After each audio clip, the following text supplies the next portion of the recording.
Bismillahirrahmanirrahim. Assalamualaikum warahmatullahi wabarakatuh. Oke, selamat malam teman-teman. Alhamdulillah kita bertemu kembali di pekan yang ke-117 insya Allah ya. Ini pertemuan rutin kita setiap Rabu dan kita mulai aja supaya tidak terlalu malam nanti selesainya, dan harapannya kita benar-benar mencoba time management yang lebih baik. Nah, baik, sebelum kita mulai seperti biasa ya, saya sedikit flashback gitu ya, apa-apa yang sudah kita lakukan supaya teman-teman terutama yang baru gabung bisa melihat apa-apa yang sudah kita bahas, dan ini adalah buku-buku yang sebagian besar sudah kita bahas, belum semuanya.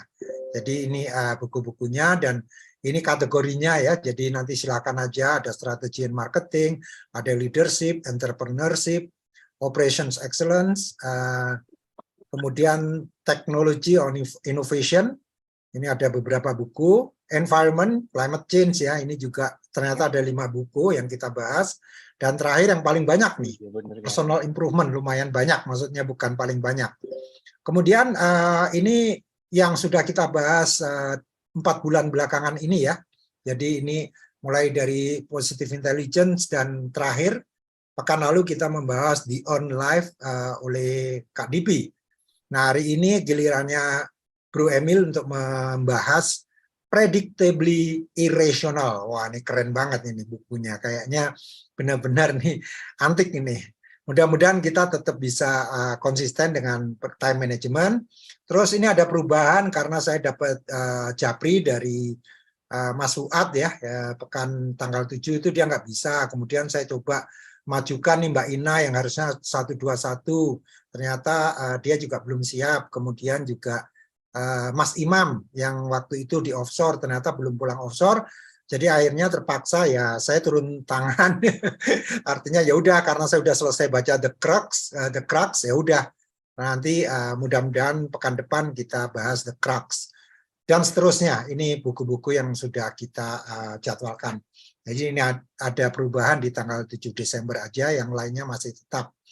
Kemudian saya kalau ada usul silakan ya langsung aja disampaikan di grup kita atau telegroup kita, Brit, ini ada linknya, dan supaya tidak terlalu stres mikirin nanti mesti bikin slide yang banyak dan sebagainya, ada sedikit aturan aja, ini slide-nya cukup 10, kemudian waktu bicaranya cukup 20 menit, dan gunakan font yang besar-besar, paling enggak 30. Ya, jadi ini sedikit panduan. Nah, saya akan kenalkan, ini Mas Arief, ini sebetulnya sosok yang tidak asing lagi di BRID. Beliau ini sudah malang melintang ya, kalau saya nyebutnya serial entrepreneur ya, tapi keahlian beliau di digital marketing. Jadi beliau juga co-founder dari Workout Co-working Space, dan ini banyak sekali pengalamannya, mulai dari financial consultant di Alliance, kemudian marketing manager di Rizky Samudra, International Sales and Marketing Manager di PT Flora Impian Indonesia Indah sampai dengan tahun 2008 dan seterusnya ya, ini banyak sekali. Dan terakhir ini yang saya lihat online marketing director untuk Element Honey, dan sekarang ada lagi banyak sekali pokoknya proyeknya Mas Arief ini. Dan yang sangat menarik, beliau ini selalu aja memprovokasi kita untuk beli buku-buku baru gitu. Jadi ya termasuk saya yang menjadi korban, dan alhamdulillah ternyata rekomendasinya Mas Arief selalu mantap. Jadi buku-buku yang direkomendasikan Mas Arief udah merem aja gitu, pasti bagus. Nah, pendidikan beliau adalah dari Geofisika dan Meteorologi ITB tahun 2005, dan sekali lagi keahlian beliau di digital marketing. Saya nggak perlu berlama-lama karena ini saatnya kita untuk memahami lebih jauh buku yang kita akan bahas ini. Silakan Mas Arief langsung aja take over, saya nanti monitor aja sekaligus untuk jadikan co-host ya. Bentar. Silakan Mas. Terima kasih Pak Gatot. Assalamualaikum warahmatullahi wabarakatuh. Selamat malam teman-teman semua. Salam sejahtera. Malam ini kita akan membahas buku Predictability Irrational ya. Ini akan direview oleh Mas Emil Yahya. Sebelum beliau tampil, saya perkenalkan dulu. Mas Emil ini alumni dari Institut Teknologi Bandung, angkatan 2009, jurusannya Computer Science. Zaman saya belum ada nih Computer Science, dulu IF namanya. Terus kemudian sekarang beliau jadi Direktur PT Sirus Teknologi Utama sejak 2001. Sebelumnya Project Manager di perusahaan yang sama. PT Sirus Teknologi Utama ini fokusnya ke software hospital dan klinik. Nah, kemudian guest kita malam ini juga tidak kalah spesial. Beliau adalah Pak Mirza Pahlevi. Beliau juga dulu pernah mereview buku Disiplin Entrepreneurs. Saya juga baru beli bukunya tuh, baru ada yang jual. Beliau alumni dari Institut Pertanian Bogor, angkatan 84, kemudian lanjut ke DEF University, TU DEF ya ini Pak. Master of Science Aeronautical Engineering. Wah, Pak Habibie nih. Nah, sekarang beliau jadi Business Development Director di 2 PT, di PT Halotek Indonesia, sama PT Zamrud Khatulistiwa Teknologi. Ya, mungkin supaya tidak panjang lebar, saya langsung persilahkan Mas Emil untuk presentasinya, Mas. Silakan. Oke, Assalamualaikum warahmatullahi wabarakatuh. Bismillahirrahmanirrahim. Sebelumnya cek sound dulu. Everything oke, Mas Arif? Suara? Oke, Bismillahirrahmanirrahim. Dari slide, apakah ini terlihat slide-nya? Oke, let's formally start. Bismillahirrahmanirrahim. Mari kita bahas hari ini tentang predictably rational, buku yang sebenarnya udah aku baca 6 tahun lalu. Aku baca tuh happy banget baca bukunya. Kemudian aku baca 3 hari lalu karena mau bikin slide. Aku kesal banget baca buku ini sejujurnya gitu ya. Jadi buku ini memberikan ironi nih, baik manis dan pahitnya. Nah, kenapa begitu? Sebelum memang kita mau ngebahas bukunya, aku ngajak teman-teman semua di sini kita loncat dulu aja lah ya ke endingnya. Kenapa buku ini memberikan happiness buat aku di 6 tahun lalu dan sekarang aku kesal sama bukunya sejujurnya. Nah, itu kenapa? Karena jempol 4-nya lah, ini ada jempol naiknya itu sebenarnya ada 3 hal yang memang menyenangkan tentang buku ini. Konklusiku setelah baca, buku ini penuh insight, terutama buat orang-orang yang suka food for thought, aspek-aspek logik, dan juga aspek-aspek yang menggugah pikiran. Ini buku keren banget. Nah, relevan juga, hampir semua contoh yang disampaikan oleh Dan Ariely di dalam buku ini itu sangat praktikal dan relate dengan kehidupan sehari-hari, dan juga sangat conversational. Gaya tulisannya itu yang memang juga sangat ngalir, kayak ngajak ngobrol kita dan juga cukup menghibur orangnya. Kalau aku nonton videonya lucu sih emang orangnya. Nah, jempol ke bawahnya ada 3. Menurutku aku setuju banget dengan juga review-review yang ada di Goodreads. Buku ini tidak bertanggung jawab menurutku ya. Karena emang selain memang terlalu dangkal untuk aspek akademik, buku ini juga banyak percobaan yang questionable karena mayoritas percobaan Dan Ariely didapetin dari ngisengin orang dan ngisengin teman, makanya banyak kesel sama dia gitu. Yang kedua, buku ini ironi. Sebagai buku yang mengedepankan rasionalitas, buku ini sangat tidak terstruktur dan agak-agak random nulisnya beliau ini. Nah, dan yang ketiga, bagi cewek bisa jadi buku ini agak kurang menyenangkan karena emang ada topik-topik yang agak menurutku juga agak misogini karena membahas brengseknya cowok di Amerika ya buat itu. Nah, nextnya, Dan Ariely ini sendiri sebenarnya siapa? Dia itu profesor di Duke University. Sebelumnya di MIT, postdoc dan juga lecturer di MIT. Cuma ya ditendang dari MIT ini orang gitu. Kenapa? Ya illegal research lah. Seperti ya memang orang ini emang agak-agak bandel gitu. Researchnya itu dari ngisengin temen dan orang-orang sekitar dia gitu. Nah, oke, dari situ mari kita masuk ke dalam bukunya. Nah, sebelum kita mulai, di sini sebagai reviewer pengen mengingatkan, buku ini mess up strukturnya, tidak terstruktur. 13 bab ditulis secara random aja oleh si Dan Ariely ini.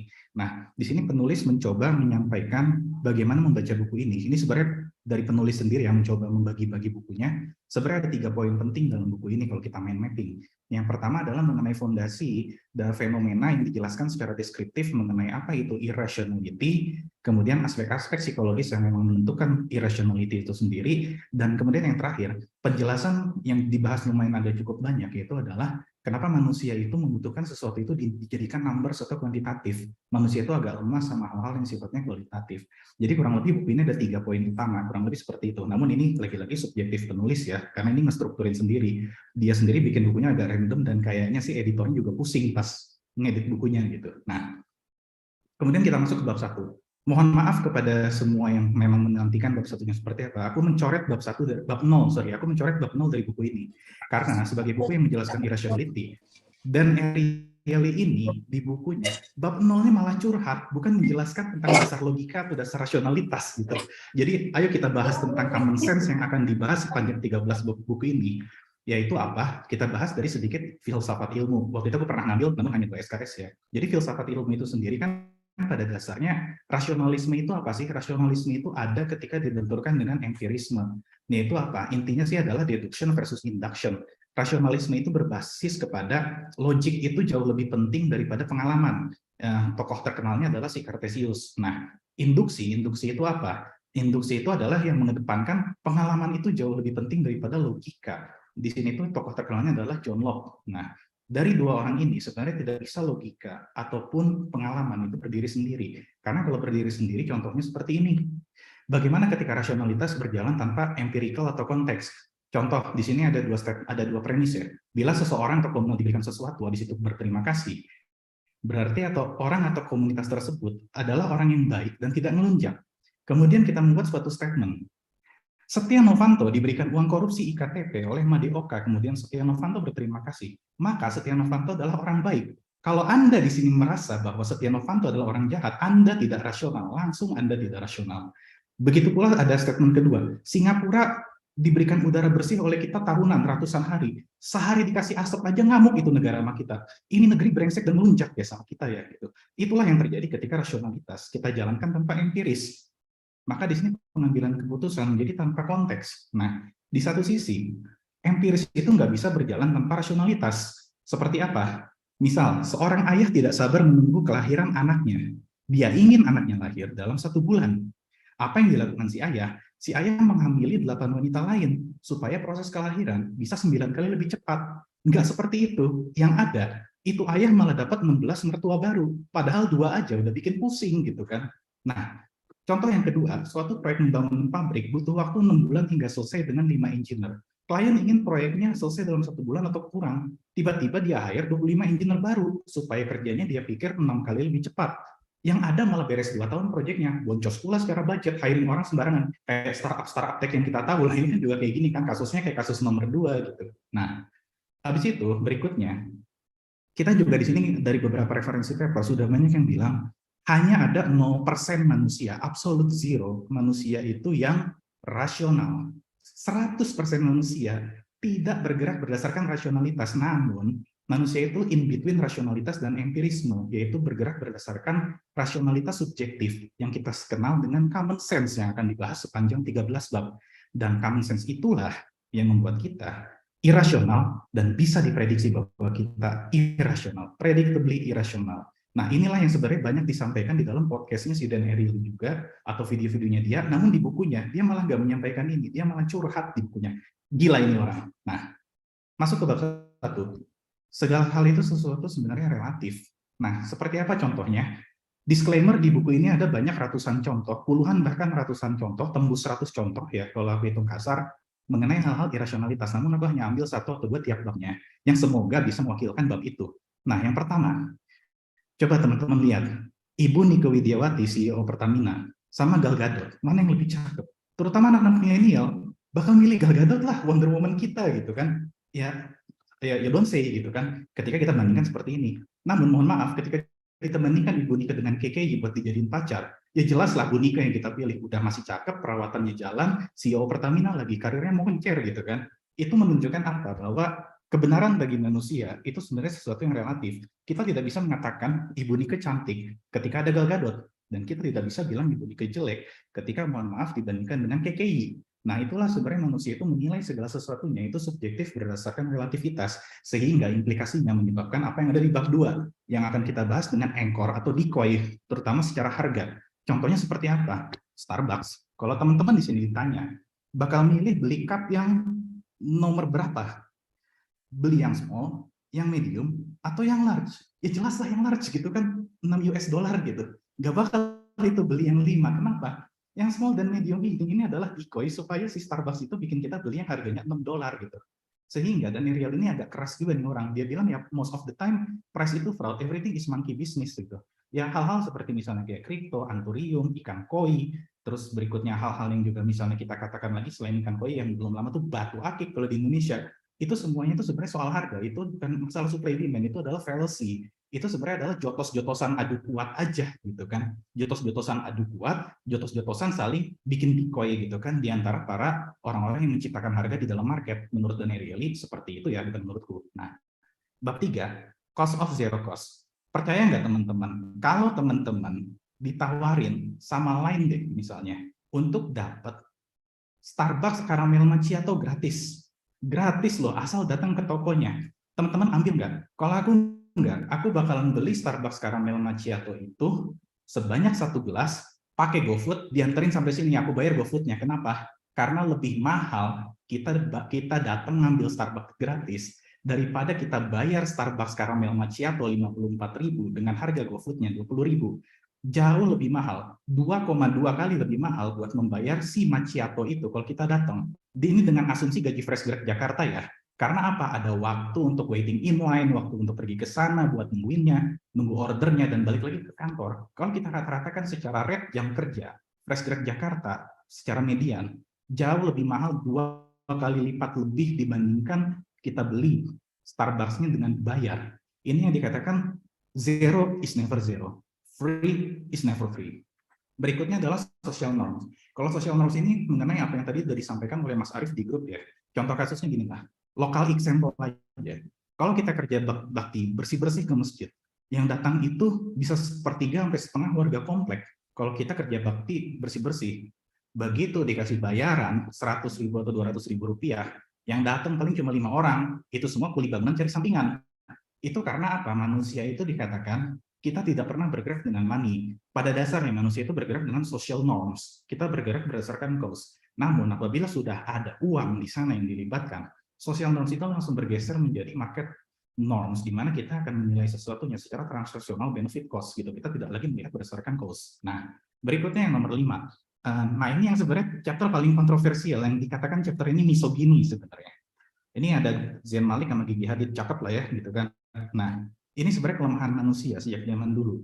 Cowok itu emang nafsuan kalau menurut Daniel Ariely. Bahkan dari risetnya dia, 26% cowok yang di riset itu kalau misalnya selalu membawa, kalau misalnya pergi sama ceweknya itu bukan bawa kondom kalau di Amerika, dia ngebawa obat penenang buat bikin ceweknya tidur. Padahal standar kalau misalnya ayah yang baik di Indonesia itu apa sih? Yang jangan ngebiarin anak ceweknya pergi sama pacarnya malam-malam kan. Kalau di sana ayah yang baik adalah ayah yang menghindarkan anaknya dari HIV dan kehamilan tak terduga. Artinya ayah yang baik di Amerika itu adalah yang membekali 2 atau 3 kondom bagi anak ceweknya supaya dia tidak kena HIV gara-gara cowok brengsek. Namun di Amerika cowok itu akan selalu berusaha saat kencan atau enak-enak sama ceweknya, mereka akan berusaha tanpa kondom. Bahkan mereka membawa obat supaya ceweknya itu nggak sadar dan nggak sempat ngeluarin kondom gitu. Ini yang dikatakan sama Dan Ariely. Manusia itu terutama cowok kalau udah berhubungan dengan nafsu, kita tuh menjadi orang yang berbeda gitu. We are not the same people when emotions take over. Nah, itu juga yang membuat kita harus mengenali diri kita. Kalau misalnya katanya Ali bin Abi Thalib di masa lalu yang juga relevan sama Warren Buffett, keputusan yang dibuat saat kita emosi itu adalah keputusan yang salah. Baik itu saat emosi kita sedang marah, sedang kesal, atau kita sedang senang. Bahkan Ali bin Abi Thalib juga bilang, jangan kita buat janji kalau senang, jangan kita buat keputusan saat marah. Warren Buffett sendiri pun kalau misalnya lagi marah atau senang, dia merasa ada yang aneh, untuk ngambil decision investment, dia akan tunggu 2 kali 24 jam. Kalau perasaannya masih sama untuk ambil investment, baru dia ambil.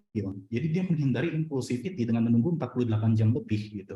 Artinya apa? Rasionalitas manusia, terutama cowok, itu bisa sangat terpengaruh. Bahkan ada kata-kata yang bilang kan gitu, kalau cowok sehebat apapun, kasih aja cewek seksi di depannya gitu kan, sebagai sekretaris jadi bego itu cowok gitu kan. Jadi kurang lebih kasarnya seperti itulah. Nah, berikutnya yang nomor 6. Manusia itu sebenarnya kalau masalah procrastination ini sebenarnya udah hal yang jelas ya. Kita ambil contoh tugas akhir mahasiswa lah.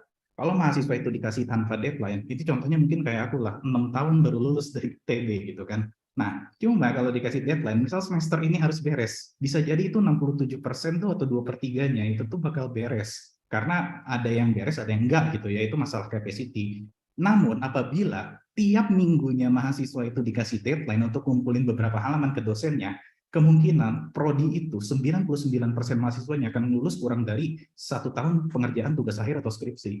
Itu artinya apa? Different deadline, different results. Ini juga sama seperti yang misalnya kita bilang Parkinson effect. Ketika kita mengatakan bahwa kalau dikasih deadline 2 hari, beres 2 hari. Kalau diberesin misalnya 5 bulan, ya 5 bulan. Namun jangan juga kita ngasih deadline yang nggak rasional ya. Kayak lu harus terbang ke Mars dalam 3 hari gitu, ya nggak mungkin juga gitu kan. Nah berikutnya adalah masalah ownership. Masalah ownership itu adalah kita selalu mengovervalue-kan apa yang kita punya. Itu contohnya adalah langsung aja ke contoh, pada saat kita membeli sesuatu, di pelelangan kita itu biasanya overbidding. Orang pada saat lelang tuh udah merasa memiliki barang lelangnya, sehingga mau mahal atau murah gitu kan. Pada saat lelang tuh ya udah keluarin aja duit yang dia punya, yang penting lawan nggak dapet apa yang dia udah ngerasa punya. Itu makanya pelelangan tuh jadi perampokan sebenarnya bagi orang-orang yang datang. Nah, kalau misalnya untuk penjualan, kenapa agen rumah itu masih banyak banget? Agen rumah itu masih banyak banget karena rata-rata homeowner itu kalau jual rumah itu masih ngerasa rumah itu miliknya agak nggak mau dijual gitu, bahkan masih nggak sepakat sama harganya. Namun agen yang dengan harga rate Indonesia itu adalah 2,5%, itu tuh rata-rata agen itu biasanya sukses. Kenapa? Karena dia nggak punya perasaan terikat untuk jual rumah itu. Nah, nextnya itu adalah keeping the doors open. Kalau ini kita pakai contohnya adalah Kaisar Xiangyu kalau di buku, atau aku pakai contohnya Tariq bin Ziyad pada saat penaklukan Andalusia. Tidak ada jalan balik untuk kembali ke Damaskus, ibu kota. Tariq bin Ziyad pada saat menginjakan kaki di semenanjung Iberia Spanyol, dia langsung membakar semua kapalnya gitu. Kapalnya semua dibakar, pasukannya nggak ada jalan balik, malah menang perang. Padahal secara kalkulasi strategi saat itu udah kayak misi kamikaze. Nah, itu artinya apa? Kalau memang ini agak menarik sih. Kalau kita emang pengen mencapai tujuan kita, tutup pintu-pintu yang memang mengganggu gitu. Atau misalnya tutuplah safety net justru. Karena dengan safety net itu ditutup, kita berani untuk maju gitu. Sekalian do or die gitu. Ya walaupun mungkin jangan-jangan ya, banyak juga yang mati, makanya nggak ada di sejarah gitu kan. Nah, berikutnya adalah masalah expectation. Kalau kita berbicara masalah expectation, ya sebenarnya kita hanya akan dapat apa yang kita pikirkan. Kadang-kadang kita juga suka mikir, kita selalu berekspektasi baik gitu kan, oh justru tidak gitu. Manusia itu disarankan secara rasional lebih baik dia itu berekspektasi yang tidak baik. If you expect disappointment, then you can never really be disappointed. Kata Michael Jones di Spider-Man No Way Home gitu ya. Jadi ketika emang kita bersiap untuk kecewa, apapun yang kita dapetin, kita akan syukur alhamdulillah gitu ya. Atau puji Tuhan atau apapun lah gitu ya, bentuk syukur kita kepada Maha Kuasa gitu. Nah, namun kita juga selain memang kita prepare for the worst ini gitu, kalau saat kita negosiasi, kita juga harus tahu, kita sampaikan ekspektasi kita. Kenapa? Karena kata Bobby Axelrod, you will never get what you deserve, you will get what you negotiate. Nah, kemudian berikutnya masalah power of price, kayaknya ini you don't say ya. Kalau teman-teman ada wine yang sama, harganya $5 sama $45, lebih asik lah buat minum yang $45 gitu.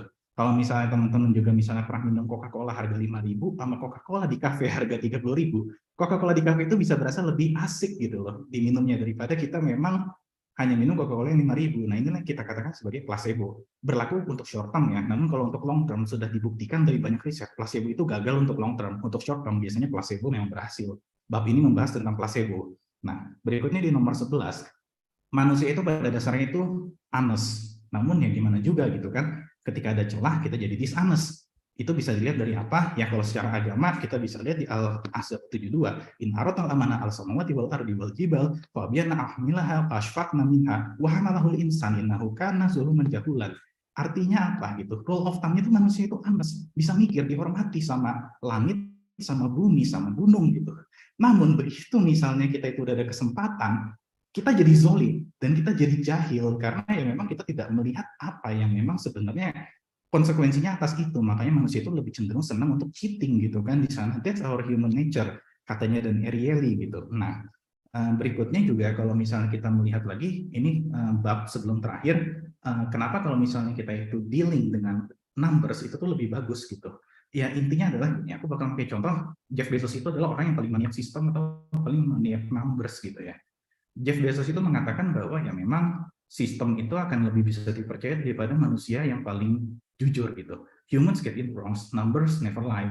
Bahkan kalau di ilmu di information security itu ada istilah, correct me if I'm wrong gitu ya Pak Budi, ada istilah namanya zero trust. Orang yang paling baik aja pada saat ngambil ATM, dia itu harus ngasih tahu PIN-nya gitu loh. Either pakai fingerprint atau pakai PIN. Bayangkan kalau orang itu misalnya ke ATM, oh orang ini orang baik, boleh ngambil duit tanpa PIN gitu. Terus ada orang jahat, dia mau ngambil duit, harus digebukin dulu baru ngambil gitu ya, nggak bisa gitu. Kita emang harus zero trust. Sebaik apapun orang, kalau dia mau ngambil duit di ATM, ya dia harus tahu PIN-nya dia. Kalau enggak, ya kita nggak akan bisa berekspek dia itu orang baik. Karena apa? Kembali lagi kepada bab 11 tadi. Human nature kita itu adalah people tend to cheat even the kindest person in the world gitu kalau katanya si Dan Ariely ya. Nah, terakhir adalah beer and freelance. Ini agak sulit dimengerti kalau pakai konteks US. Jadi ini aku ganti pakai konteks Indonesia ya. Bayangkan Pak Jokowi, Pak AHY, dan Pak Anies itu lagi makan di Sate Khas Senayan. Kira-kira apa yang mereka pesen dari menunya? Pak Jokowi akan pesen nasi goreng ayam bakso, AHY pesen nasi goreng seafood, Anies pesen nasi goreng laut. Bandingin kalau sama anaknya. Jokowi akan pesen nasi goreng spesial, Gibran akan pesen nasi sate kambing buntel, Kaisang akan pesen nasi bebek goreng. Kenapa seperti itu gitu loh? Kenapa kalau pas lagi ngobrol sama kolega semuanya pada mesen nasi goreng? Pada saat dengan family semua jadi beda gitu loh. Pada pesen menu kesukaannya masing-masing gitu. Ternyata ini dijelaskan pada saat orang itu makan, mereka itu tuh akan mempertimbangkan dua. Mereka tuh sebenarnya pengen mengorder apa yang mereka itu paling enjoy. Namun mereka itu tidak ingin terlihat egois memesan apa yang paling mereka itu enjoy di depan orang yang belum terlalu dekat dengan mereka. Makanya pada saat mereka itu memesan si Jokowi, AHY, Anies, semuanya pesan nasi goreng. Bedanya dikit-dikit, lauknya doang yang beda, nasi gorengnya sama gitu kan. Nah, itu juga sebenarnya, namun ketika emang udah dekat, akan merasa nyaman, nggak ragu dia untuk balik ke nomor satu. Pilih yang paling bikin dia enjoy gitu. Nah, itulah hal-hal yang memang bisa di dalam market itu sebagai diferensiasi. Kenapa kalau orang mulai bisnis tuh ya memang kecenderungannya ATM yang udah ada yang mirip, baru lama-lama ketika dia sudah nyaman menguasai bidang atau market niche-nya, dia akan mencari diferensiasi gitu. Ini juga yang menjelaskan adalah kenapa banyak banget spesialisasi dan diferensiasi di dalam di dalam ekosistem global gitu kan secara bisnis. Nah, ini bentar lagi 20 menit ya. The last and certainly not least, ini ada proposal kepada moderator dan juga guest Pak Mirza gitu. Ini sebenarnya ada pertanyaan personal dari penulis ya, cuma nanti kayaknya diutamakan pertanyaan yang masuk dulu aja. Sebenarnya berharap dengan ngebahas topik ini gitu, Mas Mirza kan sangat expert banget nih di business development ya. Sebenarnya sebagai reviewer di sini berharap kita bisa dong ya kalau misalnya kita nanti mau ngebahas gimana sih melakukan pricing gitu, karena kan pricing itu nggak ada standar ya, apalagi buat UMKM gitu. Pricing itu ya jotos-jotosan aja ketemunya berapa gitu. Namun sebenarnya ada nggak sih dari pengalaman bisnis Mas Mirza gitu, pricing itu adalah sesuatu yang emang secara best practice atau proven methodnya itu bisa dihitung gitu secara pricing. Yang kedua, gimana cara nge-recognize hidden cost gitu. Mas Mirza kan sering banget nih jadi konsultan dan pakai ERP gitu Mas. Sebenarnya gimana sih ngitung hidden cost atau efisiensi gitu Mas ketika kita mengimplementasikan satu ERP. Kenapa harga ERP yang sampai 3 miliar per tahun itu benar-benar menghemat lebih banyak? Kan nggak logis ya bayar ERP mahal-mahal 3 miliar per tahun bikin makin repot gitu. Kenapa perusahaan-perusahaan manufaktur besar itu pada mau bayar miliaran per tahun gitu loh. Nah, terus yang ketiga, gimana ya caranya, ada nggak ya tips and trick untuk kita tuh bisa selalu memberesin segala sesuatu itu sebelum deadline-nya gitu. Karena pada kasusnya adalah kata Accenture, 90% project di dunia pernah mereka riset itu extended from the deadline gitu. 90% artinya hanya ada 1 dari 10 project yang sebenarnya meet deadline gitu kan. Dan yang terakhir adalah boleh dong dibagi Mas Mirza tips and trick buat closing sales-nya, kayak Mas Mirza itu sering banget gampang tembus gitu kalau buat closing sales gitu. Paling itu aja, dikembalikan ke moderator. Hatur nuhun Kang Arif. Terima kasih Mas Emil, tepat waktu. Kita langsung lanjut aja ke Pak Mirza. Silakan Pak Mirza. Oh iya, terima kasih banyak. Assalamualaikum warahmatullahi wabarakatuh. Ya sebenarnya saya kurang pantas nih ya gitu, agak dengan ilmunya Emil nih yang kita biasa di PAU ya itu. Dengan Pak Budi itu justru ini yang tukang mengupas nih. Saya tuh banyak praktisi dan ketahuan juga kan dari awal itu bukunya dulu yang saya bahas disiplin entrepreneurship. Setelah itu kayaknya saya belum pernah lagi baca buku yang komplit. Kebanyakan belajarnya itu dari YouTube sih sekarang gitu. Tapi ini juga usulan ke depan sih. Mungkin itu kita bahas YouTube ya, karena ada banyak sih sekarang ya tema di YouTube tuh yang menarik-menarik sebenarnya. Jadi kita bahas itu. Nah orang bisa ngelihat semua. Jadi terus kita review setelahnya. Gini, saya nggak tahu juga nih guys itu moderator ngasih komentar tentang yang Mas Emil. Tadi udah ada juga tulisan. Mas Emil itu memang bicaranya cepat. Saya juga cenderung agak gitu kadang-kadang sih gitu. Bicaranya sangat cepat. Nah itu memang banyak orang pinter tuh begitu. Ini yang kita perlu contoh dari Pak Budi nih. Pak Budi Raharjo itu ngomongnya pelan gitu ya, penuh isi tapi daging semua. Pak Gatot juga begitu. Mungkin kita bisa belajar ke sana. Dari bukunya sendiri, saya ngelihat ada banyak hal yang sebenarnya saya suka ya di bukunya itu. Karena saya banyak begitu gitu. Disuruh sistematis itu saya cenderung random, bolak-balik lagi. Tadi juga baru internal meeting saya pagi juga sama itu grupnya Zamrud gitu ya. Udah saya bikin gitu pointer-pointer juga ya, karena tetap loncat-loncat nggak bisa nggak loncat gitu kelihatan. Tapi ini membuktikan juga sebenarnya nggak ada ya kalau saya bilang ini bukunya dia urutannya ngaco gitu. Ya orang mau nulis akhirnya bisa dipublish dan orang banyak baca ya. At the end gitu ya. Peraturan-peraturan baku itu semakin lama mungkin semakin apa ya, nggak begitu relevan. Makin orang kan mendobrak gitu. Kayaknya ini yang kalau kita kan tradisional tuh harusnya begini, bikin ini dulu. Tapi yang saya pengen sih gini, bener, saya juga belum baca ya bukunya. Tapi kalau lihat dari sana ya bukunya cukup berguna. Ada nggak sih outcome-nya kalau orang baca buku itu gitu? Banyak yang bisa dia ambil dari situ. Kan itu makna buku sebenarnya gitu ya. Dan outcome-nya itu sesedikit apapun bisa di beberapa orang dengan kasus yang dia miliki hasilnya besar karena outcome itu pasti untuk tiap orang beda-beda gitu. Terus juga bagaimana orang bisa tune in dengan style penulisan buku tertentu itu juga beda-beda tergantung orangnya sendiri, kondisi dia, backgroundnya gitu. Nah, saya mungkin agak, tapi ada juga sih beberapa buku. Terus terang nih, ini di record ya. Saya tuh baca bukunya Renald Kasali juga ya. Itu saya agak susah ngerti, itu saya kurang pinter emang kelihatannya gitu ya. Dulu kan kayaknya dia terkenal bener, tapi saya buku ini saya kok agak kurang gimana, kurang paham alurnya segala macam juga. Cara berpikir dia juga nggak begitu matching dengan saya. Tapi ada buku-buku lain itu, wah ini enak bener dibaca nih sampai kita bisa cepat bener narik kesimpulan. Challenge-nya gitu sih, bisa nulis buku sebenarnya kata-katanya sedikit mungkin tapi langsung dapat. Yang paling terbiasa orang justru nulis tebel bener gitu ya, banyak. Tapi kita nggak tahu juga nih outcome-nya apa sih sebenarnya, pengennya gitu ya. Cuman dia kayak kepuasan aja untuk nulis begitu panjang lebar. Kemudian gini, kalau tadi sistematis dijabarkan ya bab 1 sampai 13, maksudnya 12 atau 13 itu tadi, itu sangat kompak ya setiap babnya. Kayaknya key takeaway-nya sih benar-benar diambil oleh Bro Emil kita ini, yang memang justru ini guru kita nih kalau lagi forum Rabuan itu ya, yang dengan Pak Budi kalau mau menganalisa sesuatu gitu secara sistematis dan ditulis rapih gitu, memang Emil jagonya. Tapi di sini saya lihat benar-benar saripatinya yang diambil. Terus ini saya baru secara umum saya tanggapin. Kemudian kalau isinya sendiri, tadi ada banyak hal-hal yang ya sebagian juga kita udah tahu gitu ya, bahwa rasional ya, 100% rasional itu ya 0% manusia gitu yang bisa rasional 100%. Hanya degree rationality kita juga itu dynamic ya. Fungsi waktu, fungsi kondisi, itu juga saya baru belajar, itu berat tuh. Saya tuh orangnya sangat gampang terpancing emosional. Ini saya di kamar hotel sekarang, kemana ini? Istri saya nggak dengar. Kita dua-duanya sama. Tapi sekarang mulai saya ini. Jadi ada sesuatu itu coba jangan ditanggepin dulu. Apalagi lewat WA gitu ya. Itu sangat-sangat rentan itu dulu saya banyak juga kejeblos di situ. Jadi diendapin aja dulu 2 hari. Kadang-kadang 2 hari baru kita lihat, ya ini nggak perlu ditanggepin kok gitu ya. Nah begitu juga nyari solusi. Idealnya memang jangan euforia lagi suka bener atau lagi sedih bener. Karena itu cenderung solusinya itu agak kurang objektif. Jadi coba endapkan dulu ya. Nah, kalau komika itu kan, saya sering ngikutin komika tuh. Menurut saya komika itu orang yang cerdas. Semuanya banyak yang saya ikutin sekarang itu. Karena dia sendiri gitu kan, dia olah kata-kata. Ada namanya Indra Frimawan. Itu juga out of the box tuh. Bodor dia itu yang wah susah bener gitu. Dia connecting the dots yang kalau orang lain itu nggak akan bisa connect gitu sebenarnya dot itu, tapi dia sambungkan entah bagaimana caranya.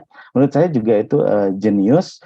Tapi juga yang phrase yang terkenal di komika itu adalah gini, tema komik itu penderitaan ya, tragedi atau musibah plus waktu itu jadi komedi gitu.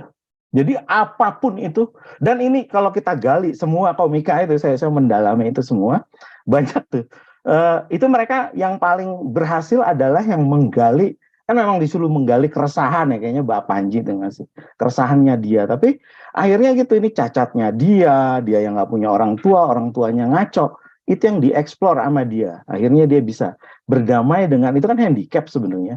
Yang ekstrim kemarin itu ya, yang binaannya PMLI yang baru saya lihat juga, dia itu akhirnya ngumpulin klub Y kalau nggak salah saya.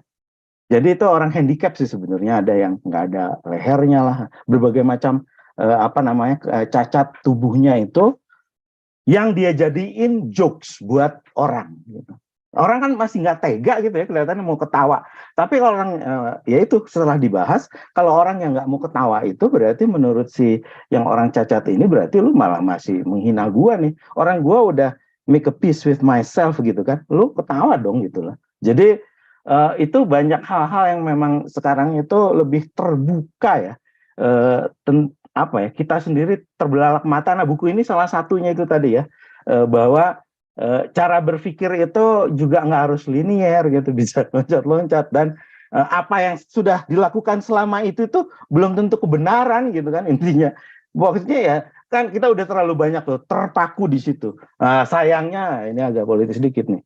Sayangnya itu tadi ya, handicap government itu terlalu banyak pakai itu yang ya. Jadi kalau ditanya ini kenapa ngaco begini, karena sebelumnya begitu dilakukan gitu. Ya kalau ngaco jangan diterusin dong, buat dirubah gitu ya. Nah itu yang berlanjut begitunya tuh agak-agak perlu kita waspadai, itu di dunia macam-macam ya, di dunia Kemenkes juga ini Bro Emil tahu banyak. Jadi saya suka sekali ada buku-buku yang nyeleneh gitu ya mungkin, yang bisa tapi gitu balik lagi, ada orang yang mungkin ekstrim benci gitu ya dengan buku seperti ini, ada orang yang wah ini gue banget nih, gue suka yang begini nih. Tapi kan kalau yang ini biasalah udah kayak old school lah gitu kali ya, nulisnya begini biasa-biasa aja gitu rata, itu banyak orang juga bosen gitu kalau yang nggak pengen challenge. Jadi sangat menarik sih buku-buku ini, memperkaya kita akan bagaimana melihat permasalahan maupun mencari solusinya ya. Nah terus tadi di slide terakhir itu di encourage, nah itu empat-empatnya itu tadi statementnya salah semua, itu yang lebih jago Bro Emil itu. Saya tadi baru meeting lagi kita tuh punya produk, tapi kan sempat kita bahas pricing itu menarik memang.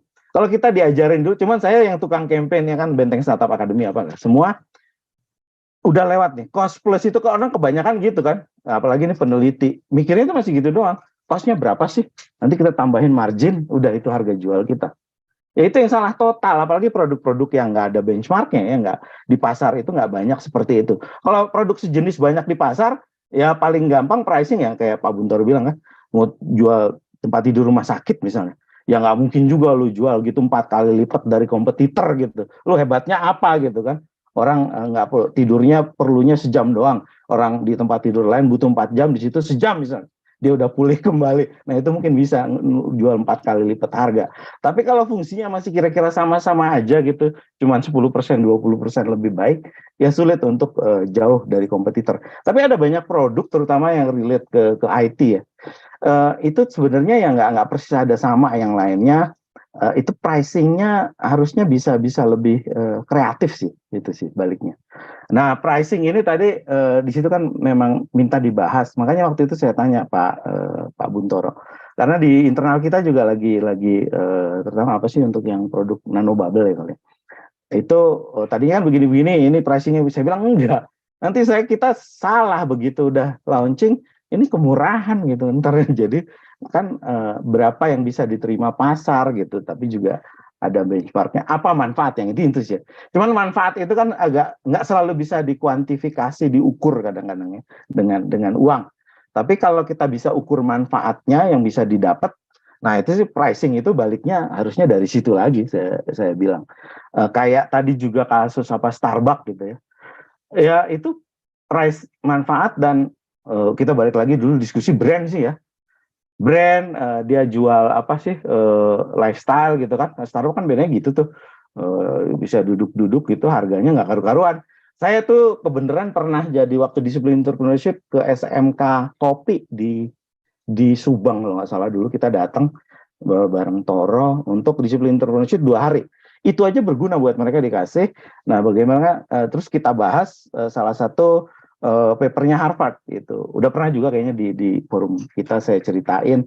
Waktu itu di Inggris kan, 2,5 pound harga satu cangkir kopi.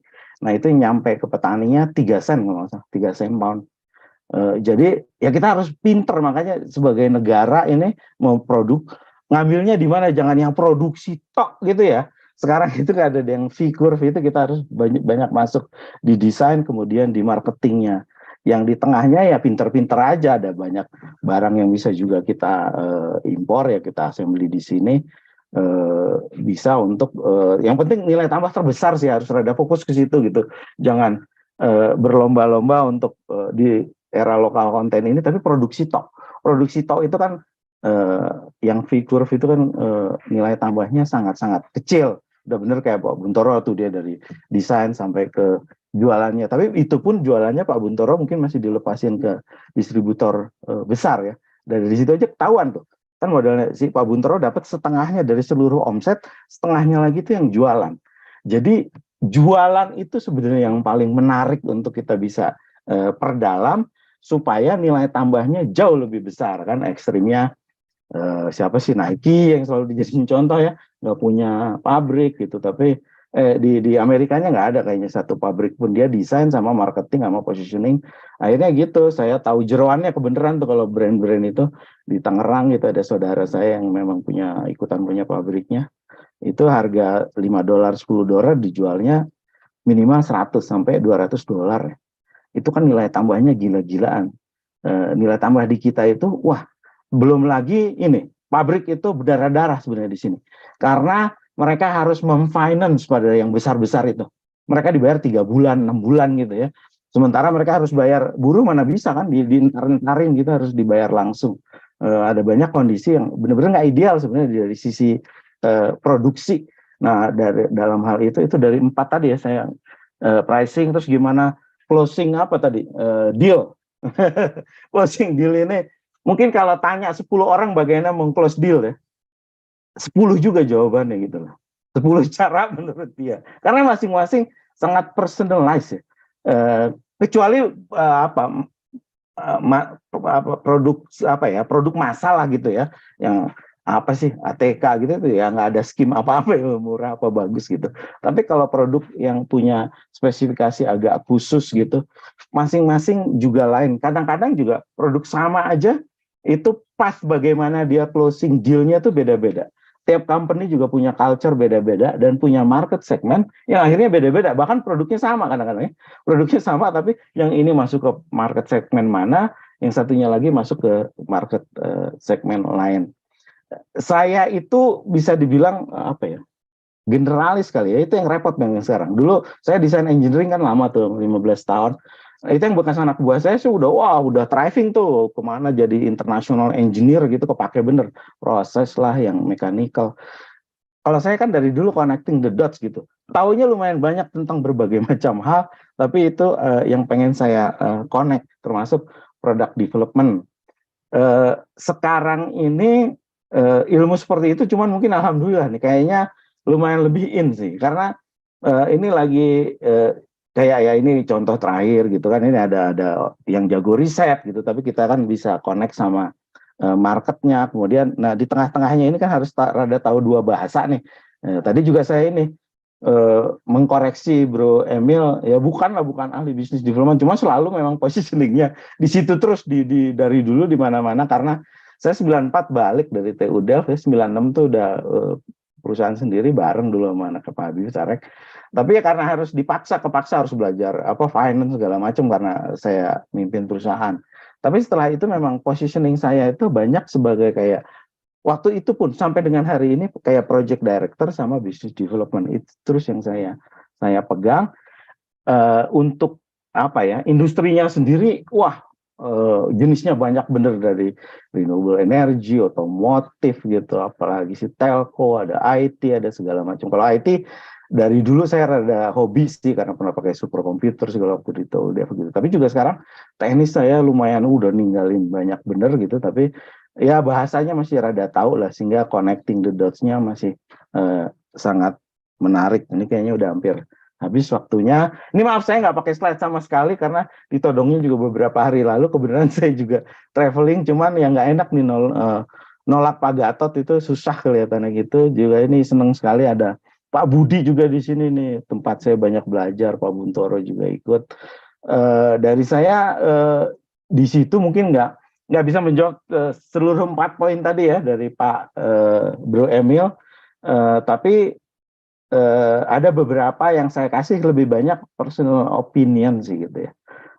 Dan satu yang dipegang, semakin kesini itu saya makin saya senang sih, apa ya, pakem itu tuh kok kayak gimana ya, pakem itu yang kayaknya kita harus banyak berubah dari pakem-pakem lama yang sebenarnya udah obsolete, termasuk dunia pendidikan kita udah tahu sendiri ya, ini sarjana kita nanti begitu lulus itu ya belum ready.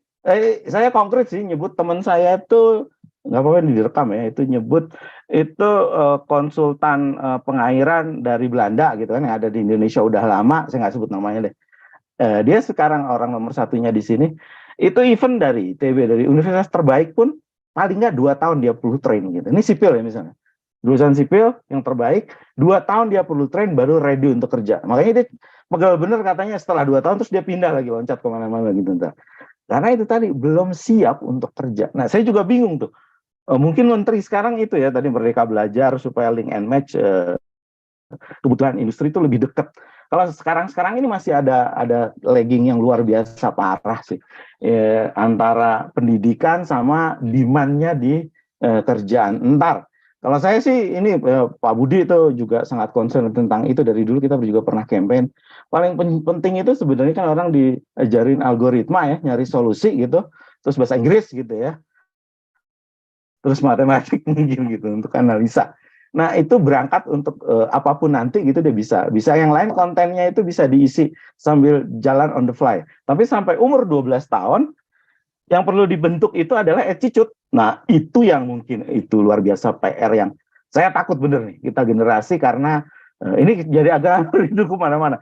Generasi sekarang itu nggak ada panutan ya pada dasarnya di Indonesia, itu susah. Role model yang mau dipegang itu siapa sih? Dulu ada Pak Habibie juga untuk sains, ada beberapa banyak, Sekjen, banyak lah. Ini Pak Budi juga masuk panutan ini sebenarnya untuk bidangnya ya. Tapi itu semakin nggak ada gitu. Akhirnya panutannya adalah YouTuber yang adu apa ya? Dia berlomba-lomba mengkampen tentang kebodohan. Itu saya yang prihatin bener. Mudah-mudahan di forum kita ini Pak Gatot ini kan lihat aja Pak, view kita ya, view-nya Brit itu kan itu daging semua. Tapi coba dibandingin view-nya sama yang apa ya, orang videoin ngaco-ngaco gitu ya, naik motor terus kecebur gitu kan, terus itu view-nya akan jauh lebih banyak dibandingin Britnya Pak Gatot. Ini kan itu tragis. Tapi ini harus ada gerakan bareng gitu, salah satunya di Brit ini juga, yang saya nggak berhenti sih. Di setiap acara beginian, Zoom, acara apapun itu saya sebut itu lagi. Kita tuh bagian dari orang yang selected few, yang mungkin bisa campaign untuk gimana kasih konten yang bagus, tapi juga dikemas yang menarik gitu juga ya. Itu challenge-nya. Kemas menarik kan kita nggak bisa paksain dong milenial apa segala. Ini harus ikut nih, begini nih. Enggak. Dia ngelihat beginian jangan-jangan ngantuk. Nah, bagaimana kemasannya supaya dia akhirnya sangat tertarik, karena ini daging semua. Bisa juga gini loh Pak Gatot. Ini kan udah 100 berapa nih? 17 ya masalah yang sekarang ini.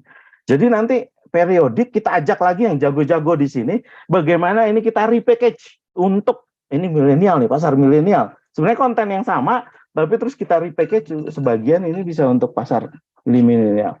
Timer saya udah bunyi, jadi saya cukupkan demikian. Mudah-mudahan bermanfaat. Senang sekali diundang Pak Gatot, dan salam hormat nih buat senior di sini. Ada Pak Budi Raharjo, Pak Bun, Agus Fanar juga ada nih, nggak bisa saya sebut satu-satu. Pak Arief ini saya yang selalu komentarnya lupa. Saya beberapa kali ngelihat Pak Arief dengan suaranya itu kayaknya nggak matching.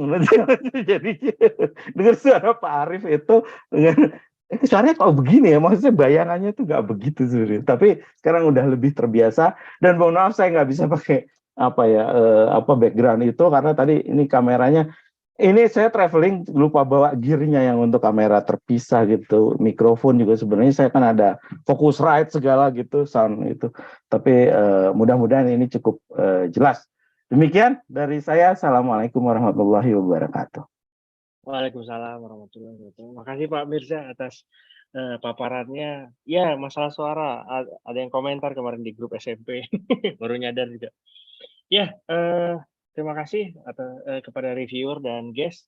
Sekarang kita buka forum diskusi. Silakan yang mau bertanya, raise hand.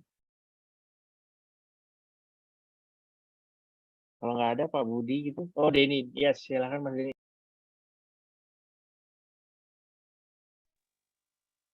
Oke, makasih banyak Kang Arif. Wah, ini Mas Emil edan bener. Keren banget presentasinya, ngebut. Saya tuh merhatiin dari tadi mau ngitung ininya, Mas Emil, E-nya. Nggak ada, nggak ada E-nya sama sekali, ini keren banget tuh. Jadi emang benar kata Prof. Agus, itu mencerminkan kecerdasan dan sistematika berpikirnya Mas Emil.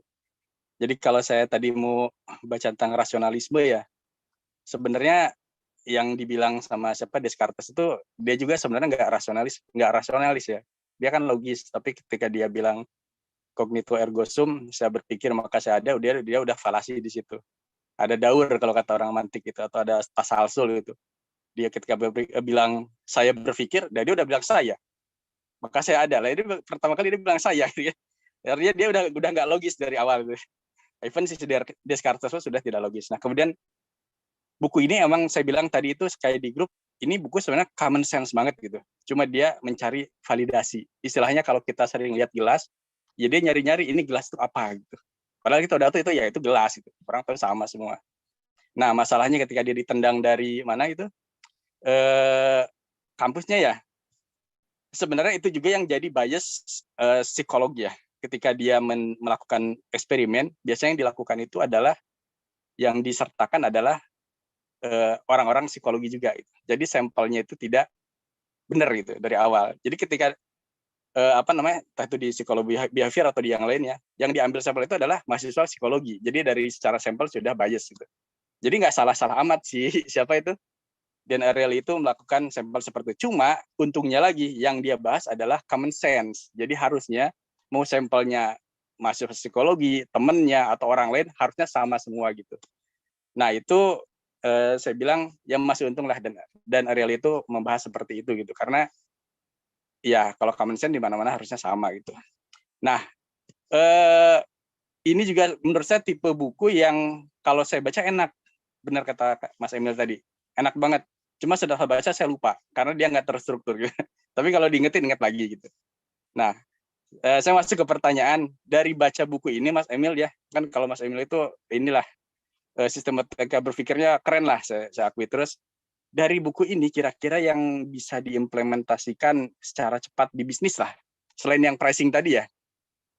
Irasional itu kita bisa manfaatin nggak sih untuk melakukan apalah entah itu closing penjualan atau marketing atau apapun ya di dalam bisnis itu terutama untuk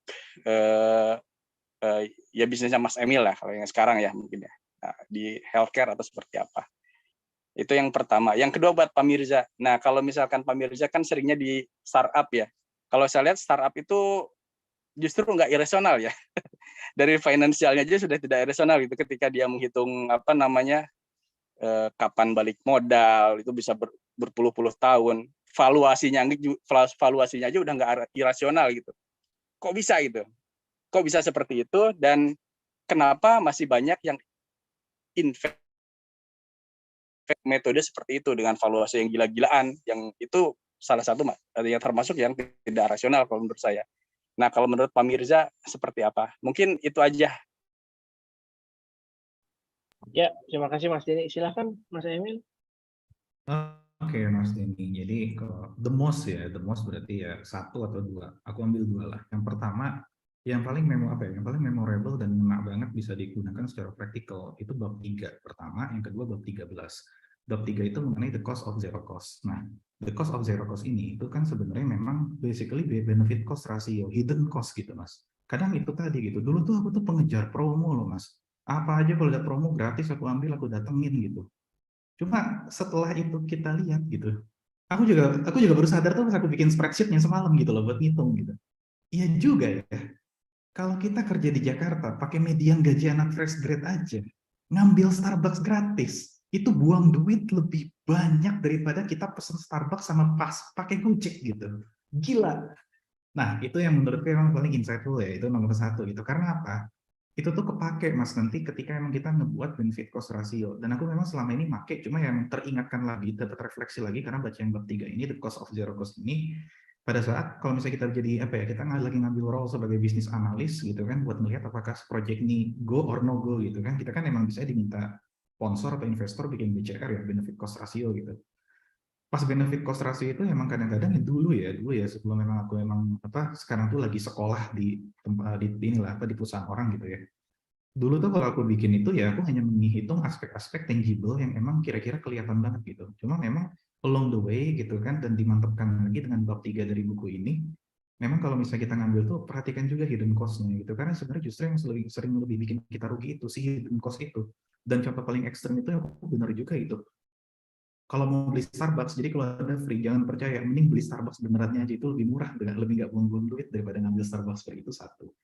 Yang kedua, yang paling praktikal tuh yang bab 13. Cuma kalau babnya 13 itu kan sebenarnya kan judul aslinya itu kan beer and free lunch ya gitu kan. Nah, namun kita nggak bisa juga bilang beer and free lunch gitu, karena ya sebenarnya agak sulit difahami bab 13 karena itu konteksnya itu adalah kumpul minum bir sama teman-teman gitulah konteksnya. Jadi tadi aku ganti, ketika Jokowi itu bermakan dan AHY dan Anies, pilihan menunya grup itu akan berbeda ketika Jokowi makan sama anaknya gitu.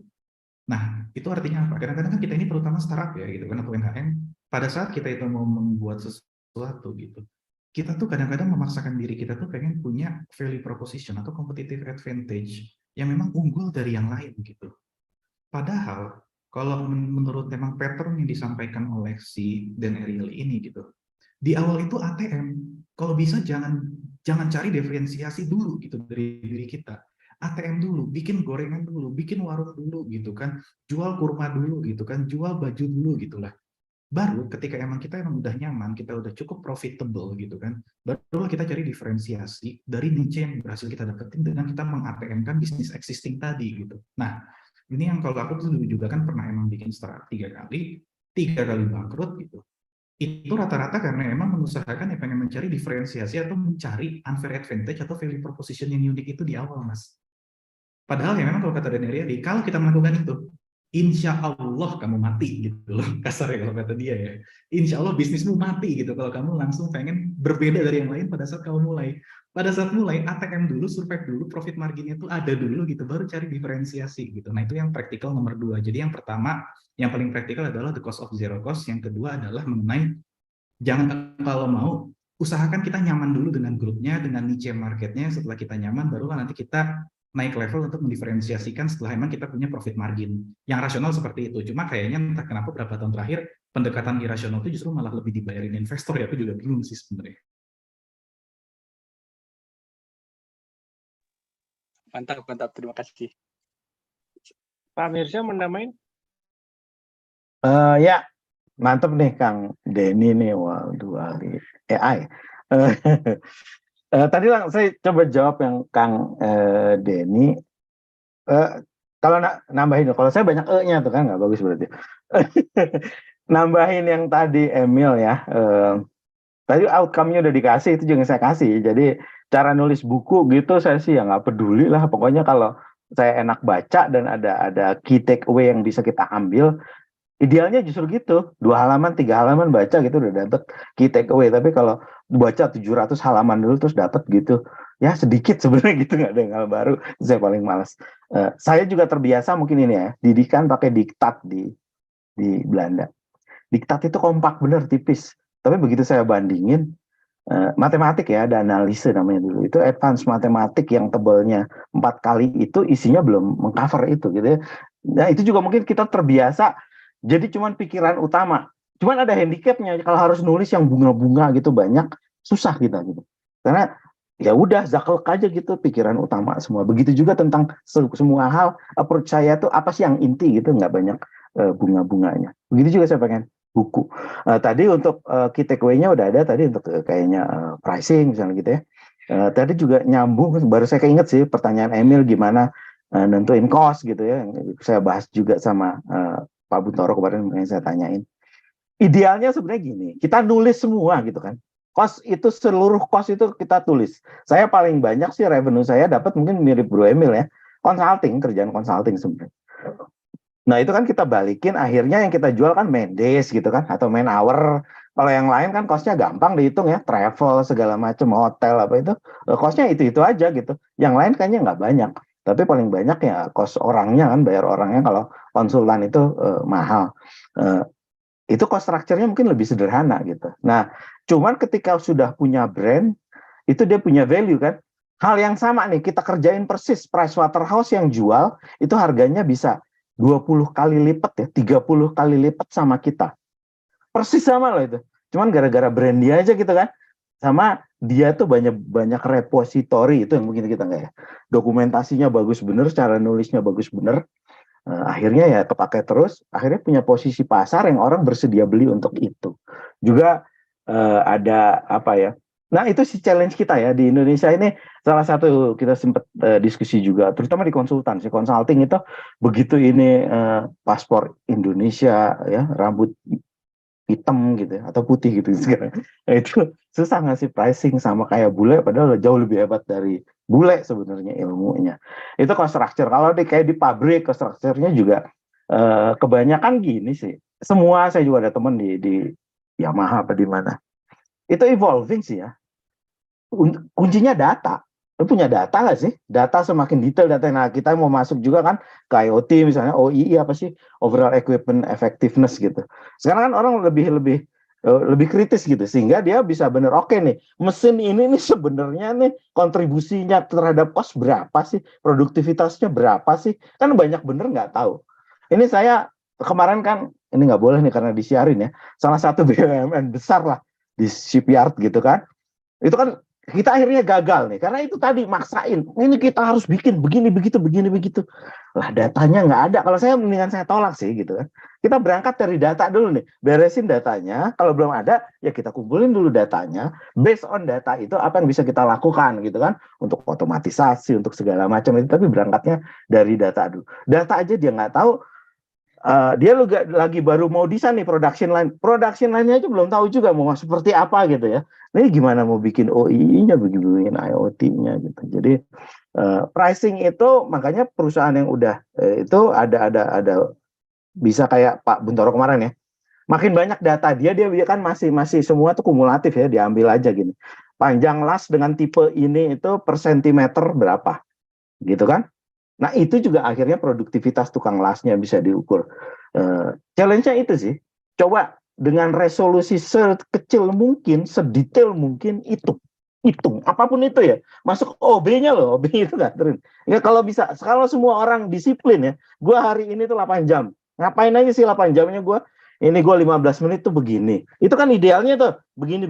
Tapi sekarang sebenarnya dengan tools ya, itu nggak begitu susah. Oke, resolusinya kan nggak usah sedetail itu dulu dong gitu. Tapi banyak ini kita nggak tahu. Oke nih, itu ya yang shipyard itu nggak tanya. Itu ada beberapa level. Lu man hour rate lu berapa? Nggak bisa jawab lu dia. Saya dulu kan itu konsultan kan yang inti begitu. Oke, jadi tadi waktu kita mau launching produk juga gitu, paling nggak nih saya setuju dengan itu tadi. Kalau nggak launching gitu kan, startup kita paling nggak gini loh, kalau paling gampang oke, cost gue segini nih, tapi overhead tuh lu hitung gitu ya. Overhead itu harus lu hitung, paling nggak gue untuk begini tuh bisa sustain gitu, untuk bisa agak develop dikit. Tapi karena belum apa-apa nih udah mengharapkan subsidi, itu jangan mulai. Nah ini sekarang menjawab Denny, saya memang geraknya di startup, cuman saya beda mazhab, itu mungkin bedanya ya. Makanya saya itu kan mau combine dunianya ini solusi 247 untuk big data gitu kan, digital platform yang grupnya Zamrud, Pak Hemat gitu, misalnya nano teknologi dengan grupnya nano. Ini untuk berbagai macam use case. Jadi saya nggak berangkat dari nol. Dan saya beranggapan yang mau kita jawab itu pain point yang jelas-jelas ada di masyarakat. Jelas-jelas ada, ini bisa menolong. Jadi idealnya tuh dari day one launching ya memang udah jadi duit gitu loh. Jadi saya ini benar-benar yang campaign anti dengan bagaimana startup sekarang itu dibesarkan. Yang selalu saya bilang, yang bisa survive itu yang bisa bakar duit. Dan itu ya ujungnya duit ya. Kalau duit kan dia bisa bayar orang ahli, bisa dia bayar marketing. Tapi kayak sekarang ini kan platform komersil yang bisa laku, orang nggak ada kan loyalitasnya ya. Shopee lagi, wah ini habis-habisan, orang ke Shopee semua. Dulu apa sih, GoFood misalnya, wah ke situ semua. Shopee Food gitu kan. Jadi nggak ada loyalitas terhadap itu, nggak ada nih masyarakat kita. Saya bingung bagaimana mereka bisa sustain nanti kesananya gitu. Cuman dia kayaknya punya asumsi bahwa tetap itu rule-nya bahwa ini ada 2 besar yang survive ya. Dia mengharapkan dia bisa nyampe ke sana dengan bakar duit. Setelah dia nyampe ke sana, nah dia mungkin punya positioning yang lebih menarik. Hanya balik lagi dari mulai bootstrapping sekarang kan pre-A, series A sampai series D. Itu kan based on speculation semua akhirnya gitu kan yang mau masuk. Tapi nanti ada yang berdarah-darah tuh di ujung-ujung, pasti ada yang berdarah-darah kan. Misalnya dari ada 10 nanti ada 2 yang mungkin rada survive. Yang survive-nya juga saya masih bingung ini saya. Ya itu tadi dibahas pernah Bro Emil kan, GoTo pendapatannya omsetnya 450 triliun tapi masih bleeding gitu sebenarnya. Itu kan nggak pantas bener ya. Bukannya itu bisnis 101 ya. Lo harus profitable lah kalau mau sustain. Udah simple aja, mungkin Pak Buntoro itu aja yang dipegang. Mau jualan apa aja, lo mau jualan tahu goreng. Lu pegang aja, tahu goreng lu lakunya sehari itu 100.000, ya kan? Modal lu berarti ini, ya udah paling nggak gue semua cost gue tuh 50.000 lah, gue bisa bisa bawa pulang 50.000 ya. Ada kalau Pak Rudi itu dari Harvard, EBITDA dia bilang gitu kan. Itu jadi kayak sistem setoran taksi gitu loh. Taksi juga kan gitu tuh. Lu sehari bisa ngasilin berapa cost lu untuk itu. Itu langsung. Buat saya bisnis bisa dibalikin ke situ semua lah, nggak usah wah kompleks. Yang sekarang terjadi apa sih? Itu kebanyakan financial engineering kan. Dan itu mereka aja, dan sekarang merekanya panik ya. Itu kemarin yang udah dibahas Cold Fusion tuh banyak bahas begitu-begituan dan bagus banget. Itu tuh mazhab yang harus kita lawan abis-abisan gitu ya. Nah, kalau kita yang muslim itu yang nggak syar'i, nggak islami kan gitu. Nilai tukar tuh idealnya, saya dari dulu juga paling nggak setuju nilai tukar itu kan fiktif ya sebenarnya, maksudnya virtual. Itu di-create oleh orang apa sih? Yang benar kan harusnya emas ya, emas terhadap kambing katanya dari dulu sampai sekarang sama-sama aja gitu. Harga kambing itu ya sebegitu berapa gram emas gitu kira-kira. Nah tapi kalau yang semua yang lain ke belum lagi surat berharga apa segala macam, aduh lah itu ya akal-akalan orang ya kan. Dulu subprime mortgage kan begitu ya, akhirnya meledak. Itu kan based on spekulasi gitu. Ada ini pinjaman orang, terus ini dijadiin jaminan gitu kan untuk dijadi surat berharga lah. Nah itu ada 3 layer sampai yang layer bawah itu paling jeleknya. Ketika based on bahwa harga rumah akan naik terus kan. Nah tapi ketika ada explode gitu harga rumah, dia harga rumah rata aja mereka akan rugi kan, based on bahwa ini akan naik terus. Tapi begitu turun ya ini berantakan semua. Akhirnya yang bail out siapa? Pemerintah. Dulu kan Amerika begitu kan, ya dia cetak uang semua. Jadi saya kok sangat yakin bahwa sistem financial sekarang itu sangat-sangat distorsif gitu, dan ini merusak tatanan segalanya, dan itu sudah dibuktikan di mana-mana, tapi masih nggak belajar ya. Akhirnya itu kan salah satu yang dibahas itu oleh si Cold Fusion. Saya juga dulu sering lembaga rating, kok dia nggak dapat konsekuensi. Triple A tahunya seminggu laginya wah berantakan, nggak karu-karuan. Dia harusnya ditutup, itu lembaga ratingnya duluan dong harusnya yang nahan konsekuensi. Begitu, sorry panjang, semangat misalnya pertanyaan Kang Denny. Saya beda mazhab sama tipikal startup sekarang itu. Jadi bikin bisnis, saya sih istilahnya startup ya, tapi ya bisnis lah pada saya, kayak corporate accelerator. Tapi dari awal ya itu berangkat dari paying customer tadi gitu ya. Bahwa belum ada diferensiasi itu saya setuju gitu, tergantung produknya sih gitu sih ya.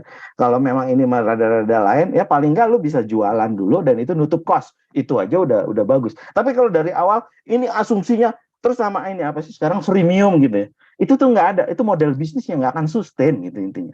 Apalagi orang kalau udah di free in, apalagi kita software ya, saya selalu against tuh. Ini begitu kita gratisin dipakai juga enggak punya kita gitu akhirnya. Justru ini harus di guide bener, kalau itu jangan digital transformation lah intinya gitu ya.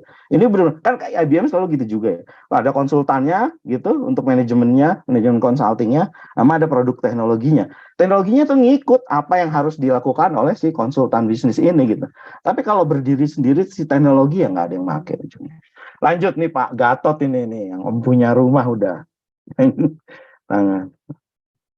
Lanjut. Pak Mirza, silakan Pak Gatot. Wah, ini rumah kita nih, bukan rumah saya. Oke, terima kasih nih. Keren banget nih Bro Emil sama Bro Mirza nih. Benar-benar dua-duanya keren. Gini, saya mau sedikit tanya aja atau komentar ya sedikit mengenai kedai kopi tadi ya. Jadi memang tadi there is no free cost of free cost gitu ya. Jadi selalu ternyata lebih murah terus terang kaget saya tadi, ternyata lebih murah kalau kita order lewat Gojek gitu ya, atau Grab gitu. Nah, pertanyaannya adalah, itu kan murni hanya harga, padahal orang ke kedai kopi, terutama saya ya, ke kedai kopi itu karena value-nya gitu. Jadi ada aspek baca bukunya, ada aspek ketemu teman-teman breed gitu ya, yang aspek bersepedanya ke sana gitu ya. Itu semua tuh lump together gitu menjadi sesuatu yang nikmat gitu. Jadi kalau saya suruh milih, saya nggak, dan sampai sekarang saya nggak pernah order kopi lewat Grab, itu nggak pernah.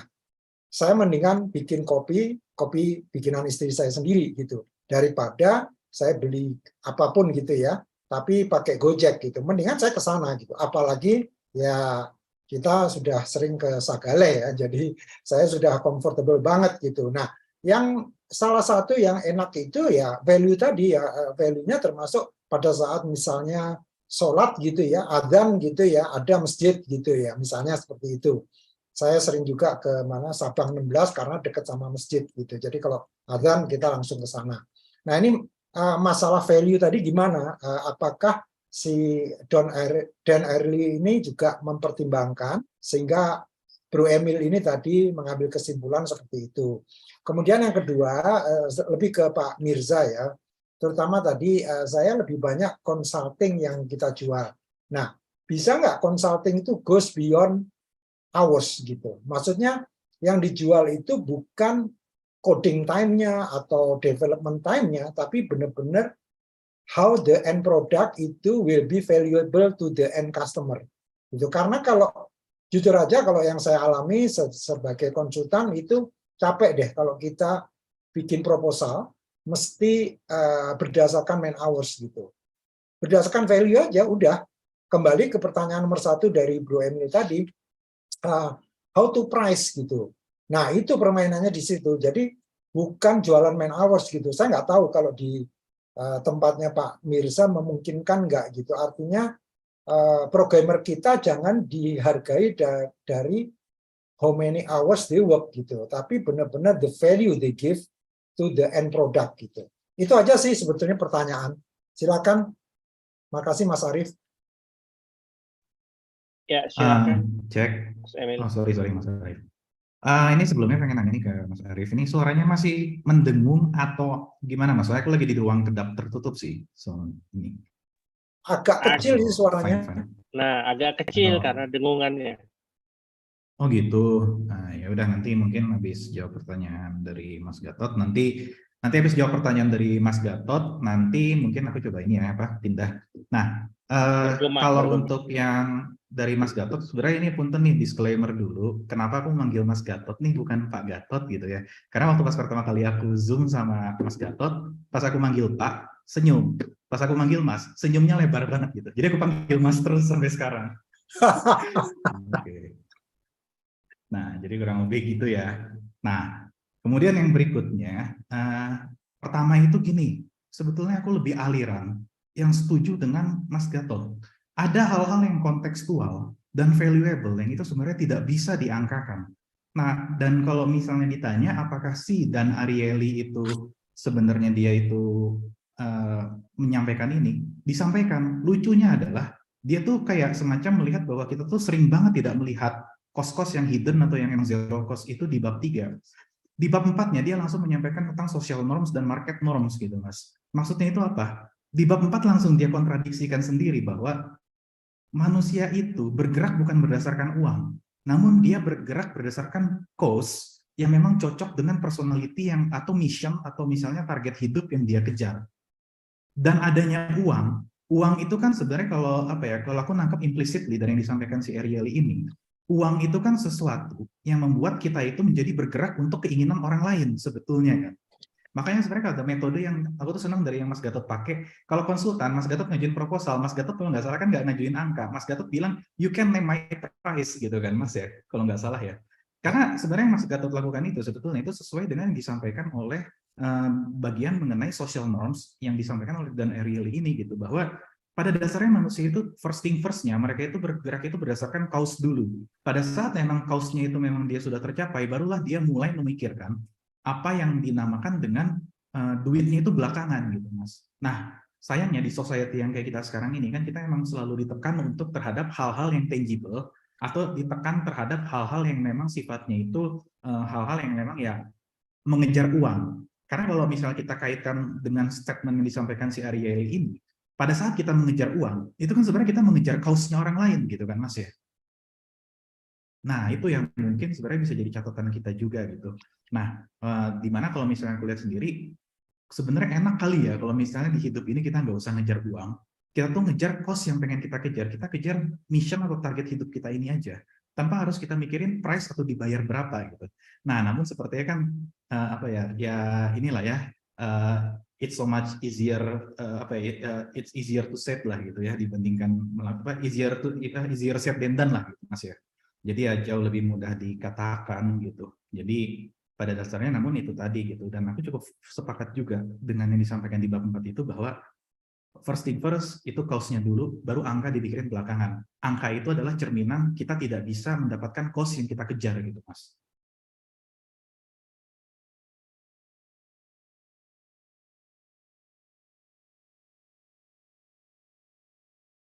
Halo, Mas Emil. Ya udah Mas Arief, atau ada lagi tadi dari Mas Gatot, masih siapa tahu ada yang belum terjawab atau sudah terjawab. Kalau udah terjawab aku mau sambil geser ke ruang agak outdoor ya. Pak Mirza, silakan. Ya, terima kasih banyak Pak Gatot. Saya juga justru itu Pak, meninggalkan ya banyak ya, kan itu lebih banyak dulu sih saya consulting. Pegel juga Pak kan lama-lama ini ngasih ini main relate, tapi yang tadi saya ceritain itu gimana cost structure-nya kita hitung. Idealnya sekarang mungkin diadakan juga kan gini ya, kayak proyek apa namanya ya, performance improvement, produktivitas ya, menaikkan produktivitas misalnya.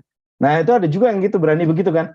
Oke, sekarang lu tuh punya untung berapa sih gitu kan. Untung lu sekarang itu 100 perak misalnya. Oke, gue akan engage nih gitu. Nah, tapi tetap kita pengennya kan selalu ya, ada ad cost nih, bulanan lu bayar sekian gitu. Tapi nanti yang banyak itu adalah kita bagi hasil dari potensial up yang lu dapat gitu. Nah, itu juga kadang-kadang dilakukan, cuman ya itu kliennya mau apa enggak gitu kan, ya, tergantung percaya sama kita. Tapi saya ya Pak Gatot sendiri pernah di PwC segala-galanya, temen dulu yang mau partner saya banyak tahu dari dia sih. Masih aja gitu mereka sih sampai dengan hari ini, cuman ya beda gitu kan, daily rate-nya itu $2.000 $3.000 gitu dia kan, dia rada based on itu juga waktu dia kasih ke sana ya. Kalau cost-nya kan nggak juga, tapi cost dia balik lagi juga kan, gaji orang itu tadi, gaji orang, travel benefit dia. Yang penting kan yang saya cerita itu paling penting kita tahu cost kita tuh kita harus tahu persis. Kalau pricing itu banyak policy itu tadi kan, tergantung benchmark lah, tergantung ini positioning. Ketika kita udah comfortable, udah bagus, atau dengan klien tertentu juga mungkin dia udah ini udah gue nggak tanya lagi lah, lo masukin aja gitu, terserah gitu. Itu kadang-kadang ya. Tapi memang sangat penting, dan ini masih banyak sih, apalagi UKM yang nggak tahu costnya persisnya tuh berapa sih. Itu perlu banget tahu ya. Satu-satunya cara untuk tahu ya kita data gitu. Yang nyampe ke cost tuh apa sih, ada gaji orang, ada ini beli itu. Nah itu harus didata. Akhirnya ya yang ekstrim kan kayak si kemarin ya, kripto yang baru hilang itu beberapa miliar dolar gitu kan, nggak ada di pembukuannya, nggak jelas bagaimana gitu ceritanya. Itu ekstrimnya kan, dia nggak tahu ujungnya, ini nggak tahu cost structure kan, ini berapa sih duit kita, cash on hand berapa sih, dia nggak bisa jawab. Semua dia nggak bisa jawab karena itu ya itu ekstrim. Mungkin sistem, saya udah bilang sih, sistem akuntingnya jauh di bawah Gani kemarin kan katanya, belum gitu, belum PSAK gitu. Tapi itu kayaknya jauh lebih ekstrim lagi tuh orang tuh, padahal berapa puluh miliar dolar gitu. Jadi gitu sih Pak Gatot, saya setuju. Memang idealnya ya jangan pakai hourly rate lagi. Itu bisa juga satu paket gitu. Atas hasil yang akan manfaat yang dia dapat, kita bagi hasil aja gitu. Tinggal bagi hasilnya berapa persen. Challenge-nya adalah bagaimana meyakinkan si klien gitu. Tetap itu sih. Tetap kita pengennya tetap ada yang dia bayar juga bulanannya. Apalagi kalau kita harus bayar orang kan. Kalau nggak kan ini, tekor nih, gue berani dulu di depan gitu. Kalau nanti katanya tuh no cure no pay ya. No cure no. Nah ini sebenarnya curang sih. Kalau secara umum konsultan ya, Itu banyak, harusnya kan no cure no pay ya. Konsultan itu, wah kayaknya udah begitu. Itu banyak loh, konsultan besar ya. Sebenarnya dia tuh ya nggak ada, cure-nya nggak ada kok. Dia ngasih begini wacana, begini begitu, terus nggak dikerjain sama kliennya, nggak dilaksanakan kan. Terus ya nggak berhasil, itu kayak duit hilang aja gitu sebenarnya. Itu banyak sekali loh, itu terutama konsultan asing ya. Kalau kita kan susah ya, konsultan Indonesia kan dikejar terus malah Pak Gatot kan. lanjut Pak. Makasih Pak Ya. Mirza. Silakan Pak Buntoro. Ini ada Pak Buntoro raise hand. Waduh, ini hebat sekali loh, Emil. Emang Ciamil lah, kamu lah, Ciakuil. Waktu semuda kamu juga saya nggak sehebat kamu. Hebat. Begini, saya nggak menanggap. Ini sebetulnya buku ini ngomong irasional itu bagus apa enggak sih, gitu. Iya, sebenarnya buku ini ngomong irasional itu baik atau tidak, atau sesuatu aneh atau tidak.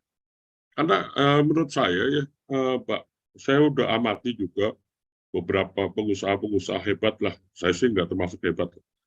Yang jauh lebih hebat dari saya, itu hampir semuanya nggak rasional.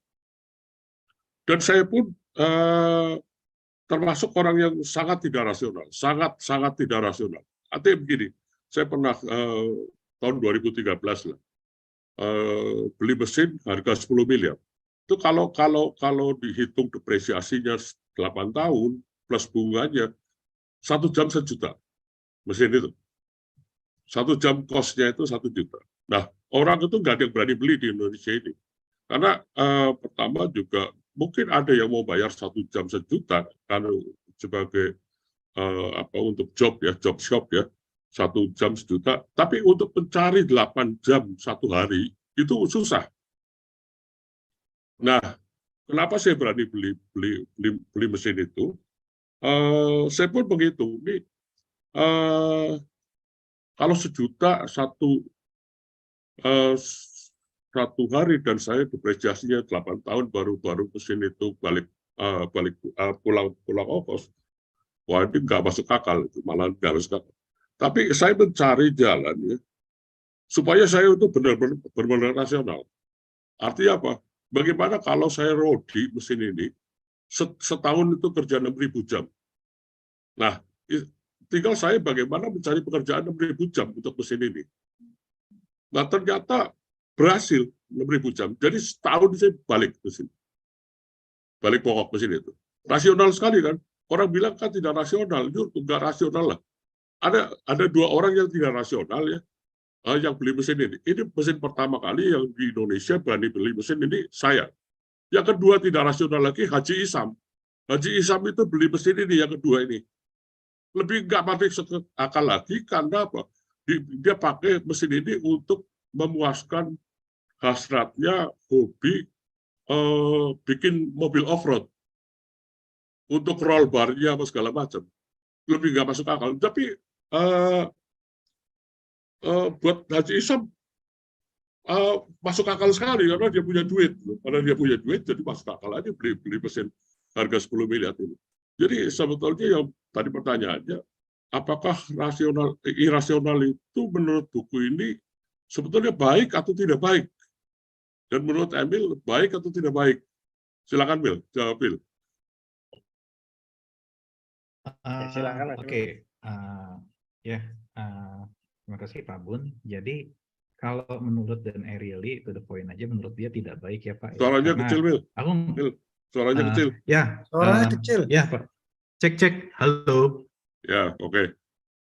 Udah ya. Nah, Ya. jadi kalau memang berdasarkan yang disampaikan oleh Dan Ariely di buku ini secara tekstual, Pak, dia jelas mengatakan bahwa irrationality itu adalah sesuatu yang jelek. Nah, aku nggak tahu ya dia mengatakan jelek apakah karena ya aku sebenarnya seuzonnya ya Pak ya. Seuzonnya itu Dan Ariely ini sebenarnya keliling dunia karena buku ini gitu Pak. Jadi nggak mungkin lah dia mengatakan irrationality itu bagus Pak. Kalau aku seuzonnya gitu. Karena dia dibawa keliling dunia dengan bikin buku ini gitu Pak. Jadi dia jelas mengatakan dia itu sebenarnya irrationality itu jelek. Namun sebetulnya jeleknya itu dalam konteks seperti apa yang disampaikan oleh si Ariely ini gitu. Jadi jelek yang disampaikannya itu tuh sebenarnya dia tuh lebih mengkritik tentang bagaimana orang-orang Amerika itu, perilaku orang-orang Amerika itu pada umumnya, Pak. Dia tuh sebenarnya di sini lebih, aku melihat dia tuh semacam memberikan bentuk tulisan kritik kepada warga Amerika dalam menggunakan uangnya gitu, Pak. Dalam menggunakan uangnya, mengambil keputusan ekonomi, mengambil keputusan bisnis, itu tuh sebenarnya bentuk kritik dia yang dia amati sebagai akademisi. Jeleknya tuh di sana. Jadi kita tidak serta-merta bilang irrationality itu jelek. Namun apabila kita cakupannya itu kita limitkan atau kita batasi pada kelakuan warga Amerika, menurut Dan Ariely itu jelek. Nah, kalau menurutku sendiri, irrationality itu justru bagus loh, Pak. Itu mungkin yang aku bikin, kayaknya personally aku tuh merasa bahwa aku tuh kurang cocok sama buku ini, Pak. Jadi kamu Mulai kesel kurang atau cocok ya sama buku ini. Kesel dengan buku ini. Iya, dulu aku senang baca buku ini, Pak. Karena dulu emang mungkin ya, kalau kata positive intelligence-nya Mas Arief ya waktu itu kan, aku tuh kalau Mas Arief waktu itu dites kalau nggak salah tentang grudge ya gitu kan. Kalau aku dites yang positive intelligence, aku tuh sebenarnya orangnya dulunya tuh hyper rasional, Pak. Dari situ selama 5-6 tahun terakhir ini mencoba belajar empati. Mungkin karena udah ada empati yang tumbuh gitu, Pak. Pas baca buku ini tuh aku jadi kesel gitu, Pak. Dulu seneng banget gitu, Pak. Kayak semacam apa, wah ini buku bisa jadi kitab kedua setelah Quran hadis nih gitu kan, Pak ya. Ini cuma sekarang tuh juga jadi kesel. Karena buku ini tuh terlalu mendewakan angka atau mendewakan hal-hal yang sebenarnya tangible. Yang kayak kata Pak Buntoro bilang gitu, atau kalau kayak Pak Satya kan memang membawakan materi tentang branding. Ada hal-hal yang memang tidak kasat mata dan sangat kualitatif. Yang itu tuh sebenarnya membuat kita itu tuh menjadi seutuhnya manusia gitu, Pak. Nah, buku ini tuh kayak semacam memaksa kita untuk menjadi setengah manusia gitu, Pak. Makanya aku sendiri nggak suka gitu. Karena tidak segalanya menurutku tentang angka, tidak segalanya itu hal-hal yang tangible gitu, Pak. Untuk kita menjadi manusia seutuhnya, yang aku rasain sendiri, aku pernah kena nabrak tembok berkali-kali karena mengambil pendekatan tuh dari sisi yang sangat rasional aja gitu. Padahal sebenarnya ada aspek empathical yang itu membuat kita jadi seutuhnya manusia. Pas aku baca buku ini, itu kayak diminta, weh, lu udah mau menuju satu manusia seutuhnya, lu balik lagi dong jadi setengah manusia. Makanya aku ngerasa kesel, Pak, pas baca ulang gitu di sini. Jadi makanya ketika baca buku ini tuh memang kita harus take with a grain of salt, karena ini menurutku ya memang hanya membahas setengah sisi manusianya itu gitu, Pak. Dimana kalau menurutku ya, tujuan hidup kita itu kan bukan hanya untuk numbers and money gitu kan, Pak ya, namun menjadi manusia seutuhnya gitu. Nah, yang aku merasa buku ini bukan panduan yang bagus untuk menjadi manusia seutuhnya gitu sih, Pak. Mil, ada satu lagi, Mil. Itu kan, dia kan mengkritik orang Amerika ya. Yang dikritik ini kan sebetulnya kan, apakah pertanyaannya, apakah karena orang Amerika tidak rasional jadi menjadikan Amerika hebat, atau karena Amerika kaya kemudian irasional? Kecenderungannya yang kedua, Pak.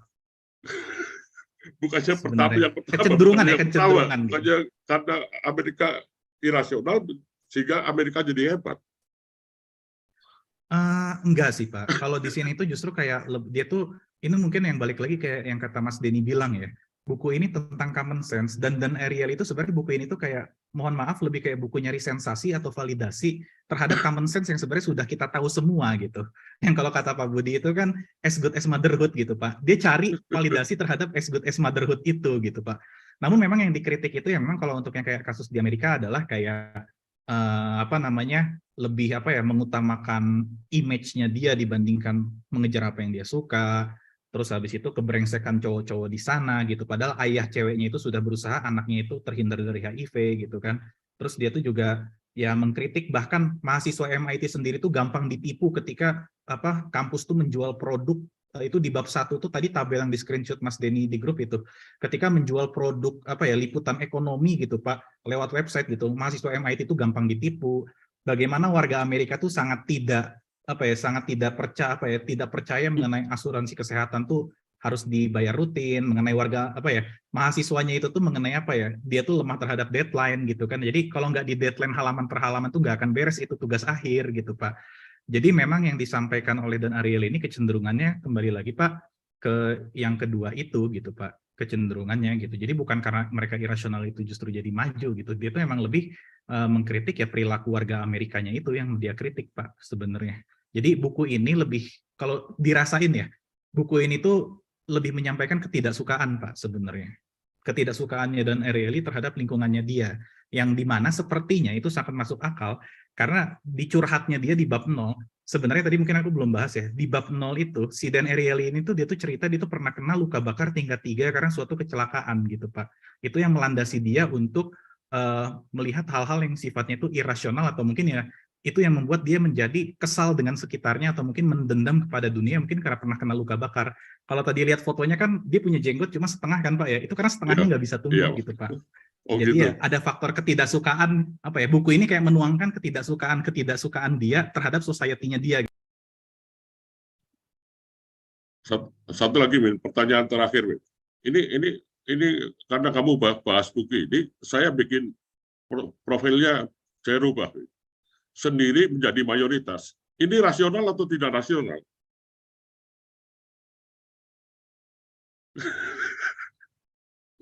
Paradoks sih Pak sebenarnya ya. Karena gini apa, di satu sisi kalau kita melihat sendiri itu kan satu orang ya Pak ya. Jadi kalau kita melihat diri kita itu sebagai semestanya, tentu kita sebuah mayoritas. Namun ketika kita melihat sebuah komunal, kita kan jadi minoritas Pak. Mau sekaman kita apapun gitu. Tapi kalau saya bisa mewakili seluruh masyarakat Indonesia kan jadi mayoritas tuh. Sebenarnya bisa juga dibilang gini Pak, saya mewakili semua homo sapiens yang pernah hidup di muka bumi Pak, kayak gitu kan Pak. Oke, Mil, thank you Mil. Iya. Pak Beza mau nambahin atau kita Itu lanjut? Pak Budi mau ikut membuli kamu, Mil. Pak Budi silakan Pak Budi. Beda lagi ya. Oke, baik. Kalau gitu sebentar, lower hand dulu. Assalamualaikum warahmatullahi wabarakatuh. Waalaikumsalam. Sebenarnya ini nanti ada pertanyaan, tapi intro dulu ya. Saya baca-baca, biasanya kalau kayak gini tuh saya paling senang selalu saya lakukan baca Goodreads dulu ya. Lihat Goodreads, bagaimana review orang terhadap buku ini. Saya summary-kan aja, ini ternyata buku tentang behavioral economics ya. Melihat-lihat, ini behavioral economics, so kategorinya itu. Terus kemudian saya lihat komentar orang-orang, semuanya sama juga tadi udah bahas. Nothing new. Nothing new. Oh ya benar. Tapi but ini mungkin boleh jadi yang di buku ini tuh yang dibahas nothing new, tapi better explanation. Pantesan ada orang yang suka buku ini. Nah, saya lihat perbandingan ini, buku ini dibandingkan dengan apa sih? Ada Freakonomics, Thinking Fast and Slow, gitu ya, Blink, dan seterusnya. Tapi tiga itu yang paling nggak tiga itu yang bolak-balik. Lucunya, saya tuh punya Freakonomics, saya baca sebentar, nggak suka, berhenti. Thinking Fast and Slow, baca nggak suka, berhenti itu juga ya. Jadi nggak tahu yang itu saya berhenti gitu. Yang ini berarti ya boleh jadi saya baca nanti terus atau berhenti juga nggak tahu gitu ya. Jadi yang artinya gini, kalau kata orang-orang ya, kalau udah baca Freakonomics, ya ini udahlah nggak perlu lagi lah ya, nggak perlu, kecuali kita perlu baca ya, lihat cerita yang lain-lainnya lagi ya, tapi nothing new lah dari ini. Nah, karena saya berhenti Freakonomics, Thinking Fast and Slow itu, berarti mungkin saya harus nyoba juga baca buku ini ya. Just in case buku ini bisa memberikan penjelasan yang lebih cocok untuk saya daripada buku yang lainnya. Itu yang ini dari saya itu ya. Terus yang ini saya masih bingung juga ya tadi. Kalau saya lihat komentar-komentarnya ini banyak kan yang dipertanyakan dari si Dan Ariely ini adalah ini eksperimentalnya tuh kok kayaknya nggak valid ya, banyak orang yang mempertanyakan gitu. Jadi dia bilang udah dites aja lah. Nah, dites aja itu ke satu orang, kemudian dia mengeneralisir. Mungkin dari buku ini dia menceritakannya cuma satu orang yang dia ceritakan. Mungkin dia ngetesnya di 300 orang atau apalah, saya nggak ngerti gitu ya. Tapi orang-orang nanya, kadang-kadang dia bilang, ini kamu ngetesnya kok satu orang, kemudian kamu generalisir sih gitu ya. Tentang apa, masa pendapat satu orang ini kamu generalisir menjadi apa ya, poin yang ingin kamu sampaikan gitu. Tapi itu saya mau tanya, benar nggak sih itu bukunya kayak gitu ya? Si bukunya si ini kayak gitu isinya itu ya. Terus yang kedua pertanyaan, benar nggak bukunya kayak gitu? Yang kedua, dia banyak kan ngetes aja, berarti dia empirik aja gitu ya. Udah daripada tes aja lah gitu, daripada ini tes aja lah udah gitu ya. Kayak misalnya saya nggak tahu ininya, udah kita tes aja lah gitu ya. Yang kadang-kadang ini kalau di dalam ilmu security itu udahlah kita melakukan penetration testing aja, kita gedor-gedor aja. Kalau kita cek berarti ini ya nggak bagus gitu ya kan gitu. Apa maksudnya gitu ya? Dia nggak ada yang tadi ya soal lawannya satu lagi deduksi gitu ya mungkin ya. Jadi pertanyaan itu. Jadi sehingga ini tuh membuat saya pantaskah buku ini saya baca gitu. Soalnya tadi yang 2 tadi udah gagal ya. Kalau Blink saya baca ya oke lah Blink bagus gitu ya. Siapa tahu nih bagi saya lebih cocok. Pertanyaan itu dulu ya dari saya. Oke, Mas Emil, silakan. Oke, gini Pak Budi, kalau melihat dari preferensi bukunya Malcolm Gladwell, kayaknya Pak Budi sendiri kan lebih memorable untuk buku Blink dibandingkan Outliers atau Tipping Point ya Pak ya. Menurutku Pak Budi akan jauh lebih cocok baca buku Dan Ariely ini dibanding Freakonomics atau Thinking Fast and Slow-nya Daniel Kahneman yang pernah direview sama Mbak Inay dan Mas Jarot di Brit gitu kan Pak. Nah, untuk itu gitu Pak, mengenai si Dan Ariely ini, bukunya tuh sangat ngalir kayak Malcolm Gladwell nulis Blink. Dan aku agak kontras sama Pak Budi. Aku malah paling nggak suka bukunya Malcolm Gladwell itu yang Blink Pak, karena unstructured gitu Pak. Enggak sih, itu nomor 2 sih. Yang paling aku nggak suka tuh What the Dog Saw Pak, itu lebih unstructured lagi. Kayak apa yang ada di pikiran dia, tulis aja gitu Pak. Namun kayaknya kalau untuk Pak Budi itu malah lebih suka dibawa mengalir seperti itu Pak, kalau yang aku lihat ya secara preferensi buku gitu kan. Nah sebenarnya buku ini, aku juga merasa buku ini tuh sebenarnya sangat mirip dengan Thinking Fast and Slow yang disampaikan oleh Daniel Kahneman gitu kan. Kalau nggak salah dua-duanya dari MIT, cuma Daniel Kahneman dapat Nobel dan Ariely ini ditendang Pak dari MIT Pak. Ditendangnya itu karena apa? Karena yang Pak Budi bilang dan karena review yang di Goodreads itu orang-orang pada bilang, udah eksperimen yang ngisengin orang, bikin orang kesel, sampelnya dikit, terus dia generalisir ke seluruh kasus di dunia, seakan-akan seluruh kasus di dunia seperti sampelnya dia, dan dia justifikasinya adalah karena gue jago gitu Pak, kesannya gitu. Ya, namun karena kenakalan dia ini, menurutku buku ini yang membuat itu jadi fenomenal Pak, karena kenakalan dia ini dan keberanian dia untuk generalisir itu. Karena kalau menurutku sih buku ini, kalau nggak dia main generalisir kayak gitu, keseruan buku ini justru malah hilang Pak sebenarnya. Justru karena dia berani mengeneralisir seperti itu, ini tuh kayak kritik sosial yang menggelitik banget, dan nggak aneh kalau dia itu jadi legend banget Pak, diundang di mana-mana dan sampai sekarang pun dia masih membahas topik ini di berbagai tempat gitu Pak. Jadi itu tadi sih, kayaknya buku ini justru malah lebih cocok sama personality Pak Budi dibandingkan Freakonomics atau Thinking Fast and Slow-nya Daniel Kahneman gitu Pak. Oke, jadi saya nanti akan coba ya nyari-nyari dulu teasernya dulu, baca mungkin 1 chapter, kalau enggak buang langsung lagi ya. Cari itu. Kan biasa orang itu ya nyari kecocokan ya dari cara yang bercerita nih. Ada buku-buku yang memang saya sukai. Saya lebih sukanya Outlier. Kalau itu saya lebih suka Outlier daripada Blink ya. Tapi Blink itu yang pertama kali dan memang langsung paham. Itulah sebabnya saya cari yang lain-lainnya, Outlier, habis itu berhenti ya. Yang What the Dogs itu saya berhenti baru setengah jalan, berhenti nggak suka, berhenti aja gitu. Oke, nanti coba saya cek dulu bukunya. Ya, ada lagi yang mau nanya? Kalau saya sih lebih suka Tipping Point. Tapi nomor 1 Blink tetap. Tipping Point nomor 2. Ada lagi yang mau komentar? Saya nambahin dikit. Kalau Pak Buntoro tadi itu sendiri mayoritas itu udah berlaku puluhan tahun di MAK ya. Pak Buntoro sendiri mayoritas dia di situ gitu. Nah itu mungkin tinggal mau dibawa ke dunia luar, apakah itu valid juga apa enggak. Terus ini makasih banyak Pak Buntoro. Saya tuh malah gini kan, saya tadi harusnya ngasih tanggapan dari Emil. Cuma kan karena memang semuanya tuh sangat singkat ya. Tadi yang pertanyaan Pak Buntoro itu akhirnya tadi saya udah bilang sih kan outcome-nya apa sih sebenarnya dan kesimpulan inti itu memang belum ketangkep, dan saya sempat salah nyalek kesimpulan. Jadi justru tadi makanya menurut saya dia justru juga agak campaign bahwa irasional itu penting juga to some degree gitu. Ternyata malah ini antitesisnya itu. Saya sendiri berpendapat, ya itu balik lagi, semua itu kan nggak ada jawaban hitam putih ya. Irasional itu penting apa enggak, bagus apa enggak sih?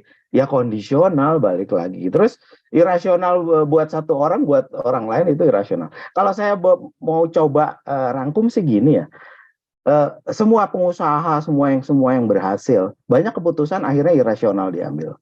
Itu dia lakukan. Tapi idealnya tuh dia mengumpulkan informasi pakai seobjektif mungkin dulu gitu loh. At the end dia ambil keputusan, kayak tadi Pak Buntoro contoh yang dikasih, mesin. Pak Buntoro udah pernah ngumpulin juga kan bahwa, oh ini nih ada nih, pasar untuk mesin itu ada loh. Itu kan sebenarnya ya itu data objektif yang sebenarnya kan jalur rasional yang ditempuh. Tapi kemudian tidak rasional, irasionalnya dalam hal oke, ini sebenarnya nggak ada di Indonesia itu yang berani ya beginian tuh nggak ada, karena nanti marketnya harus di-create dulu gitu sebelumnya, mungkin non-existence di situ. Jadi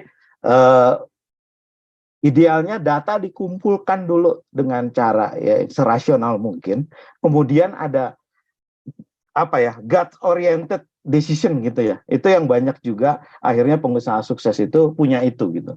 Gut oriented decision. Itu yang kita bilang irrasional.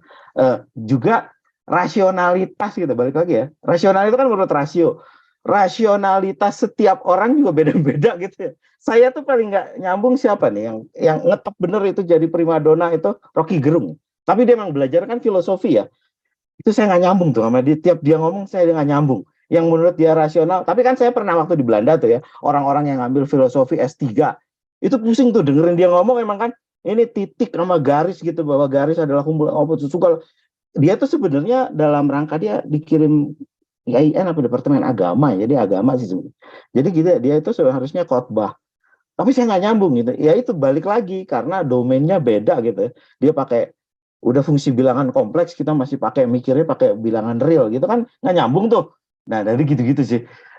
Pertanyaannya bisa sederhana tapi jawabannya nggak ada yang sederhana ujungnya. Irasionalitas itu ya nggak straightforward gitu tiap hal. Terus juga tadi yang definisi Pak Buntoro itu menurut saya ya sebenarnya rasional juga keputusan Pak Buntoro tadi untuk ngambil mesin tadi gitu ya, bukannya irasional. Nah, hanya mungkin itu tadi kondisinya ini lebih berani gitu, ngambil resikonya lebih tinggi, tapi juga ketaker. Karena mungkin ada hal lain yang udah pernah dilakukan Pak Buntoro sebagai pelopor ya, sebagai pelopor gitu juga, sebagai pelopor atau leader dengan sukses story itu punya PD yang jauh lebih tinggi kan untuk nyoba yang lainnya gitu, akan fail. Tapi kalau jadi pelopor 4 kali fail mulu nih, wah udah nih gue ampun aja deh, gue banyak juga akhirnya bikin CV terus apply ke tempat orang gitu sih, sekedar tambahan. Makasih. Terima kasih Pak Mirza. Pak Budi mau silakan.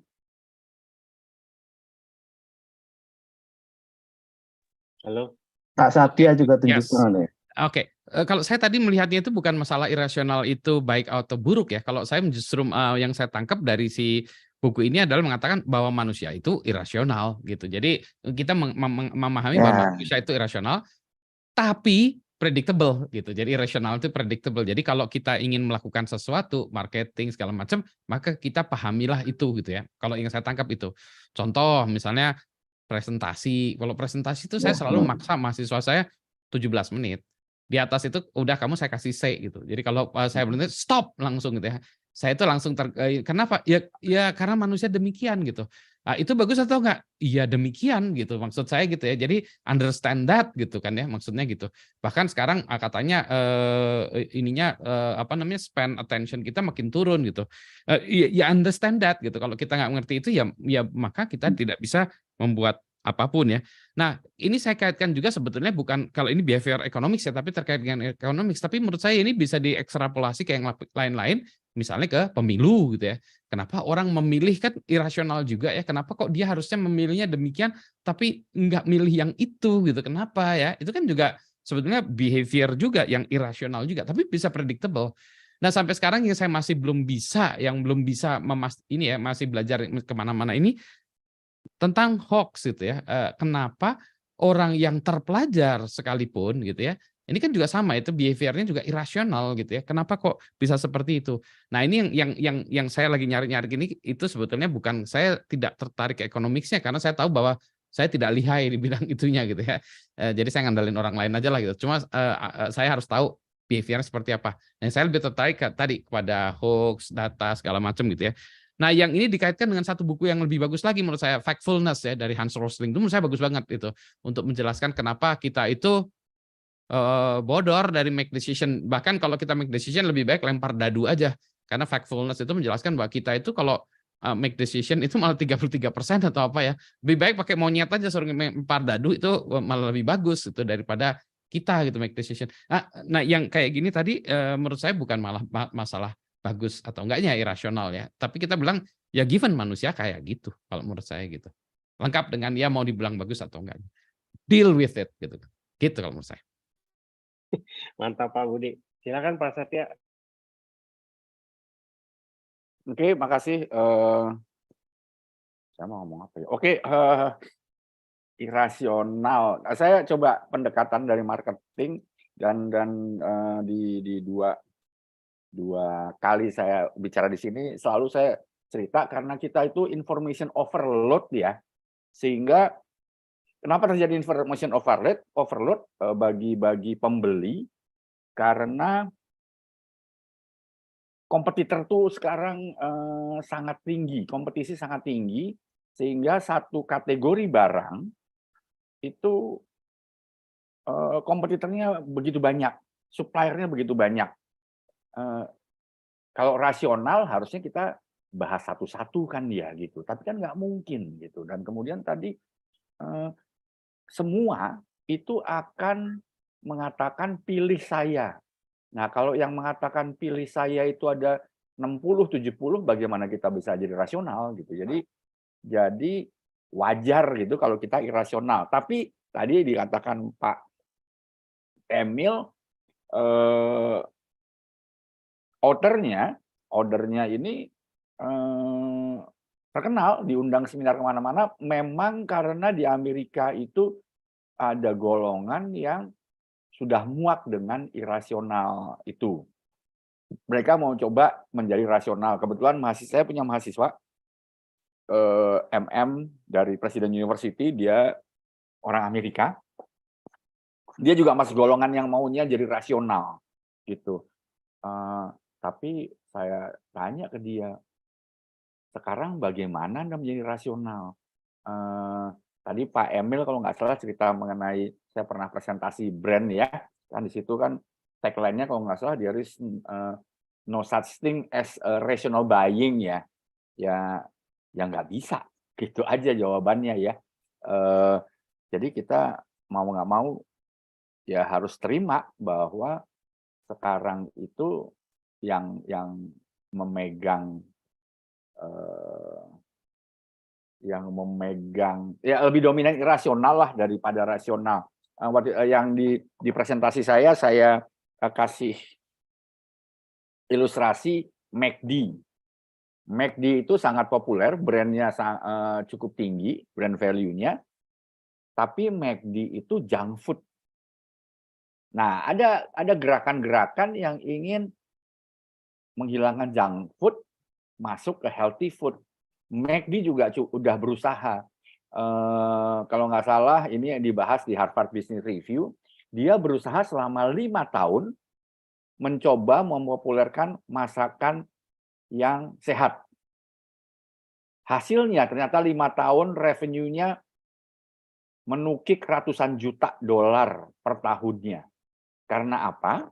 Karena dalam rangka dia menyajikan healthy food, itu produktivitas McD menjual barang dalam 10 menit itu turun 20%. Gitu, karena healthy food butuh preparation lebih lama. Turun 20%, dan kalau perusahaan sebesar McD, penurunan penjualan 20% itu efeknya ratusan juta dolar, turunnya revenue per tahun. Jadi akhirnya McD ya balik aja, ya udah kita junk food nggak apa-apa. Karena revenue kita dari junk food, dan ternyata walaupun junk food itu secara rasional nggak bener, orang suka. Nah, itu aja jadi. Karena sebetulnya nih kejadiannya karena brand sama karena persaingan. Terima kasih. Makasih Pak Satya.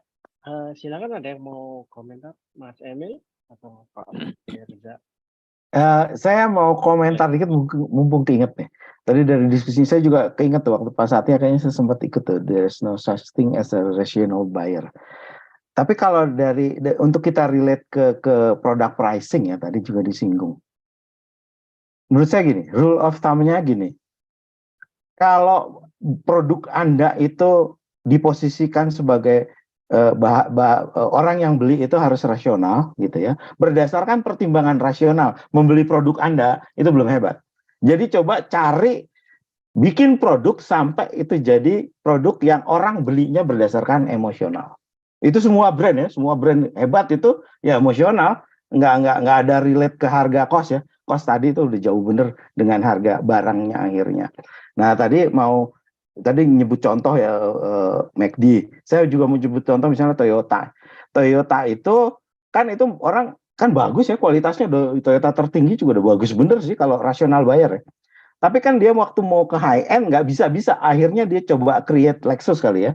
Itu mungkin untuk mengcapture tadi itu premium ya, emotional buyer pada dasarnya yang berpertimbangan emosi bukan rasio lagi. Tapi lebih lagi mungkin lebih luas ya Pak Satya lebih tahu ya, lifestyle apa segala macam gitu. Ada apa posisi tertentu gitu kalau pakai brand itu gitu akhirnya. Yang walaupun ya setengah-setengah berhasil juga, nggak sepenuhnya berhasil ya. Susah juga tuh kalau udah punya apa. Balik lagi Toyota juga ada ikatan emosi kali ya. Tapi emosinya itu ya ini produk menengah ya. Kali produk menengah yang reliable gitu. Oke nih, bisa tahan 20 tahun gitu. Tapi begitu dia mau bikin naik lagi ke atasnya, BMW itu umurnya pendek loh pada.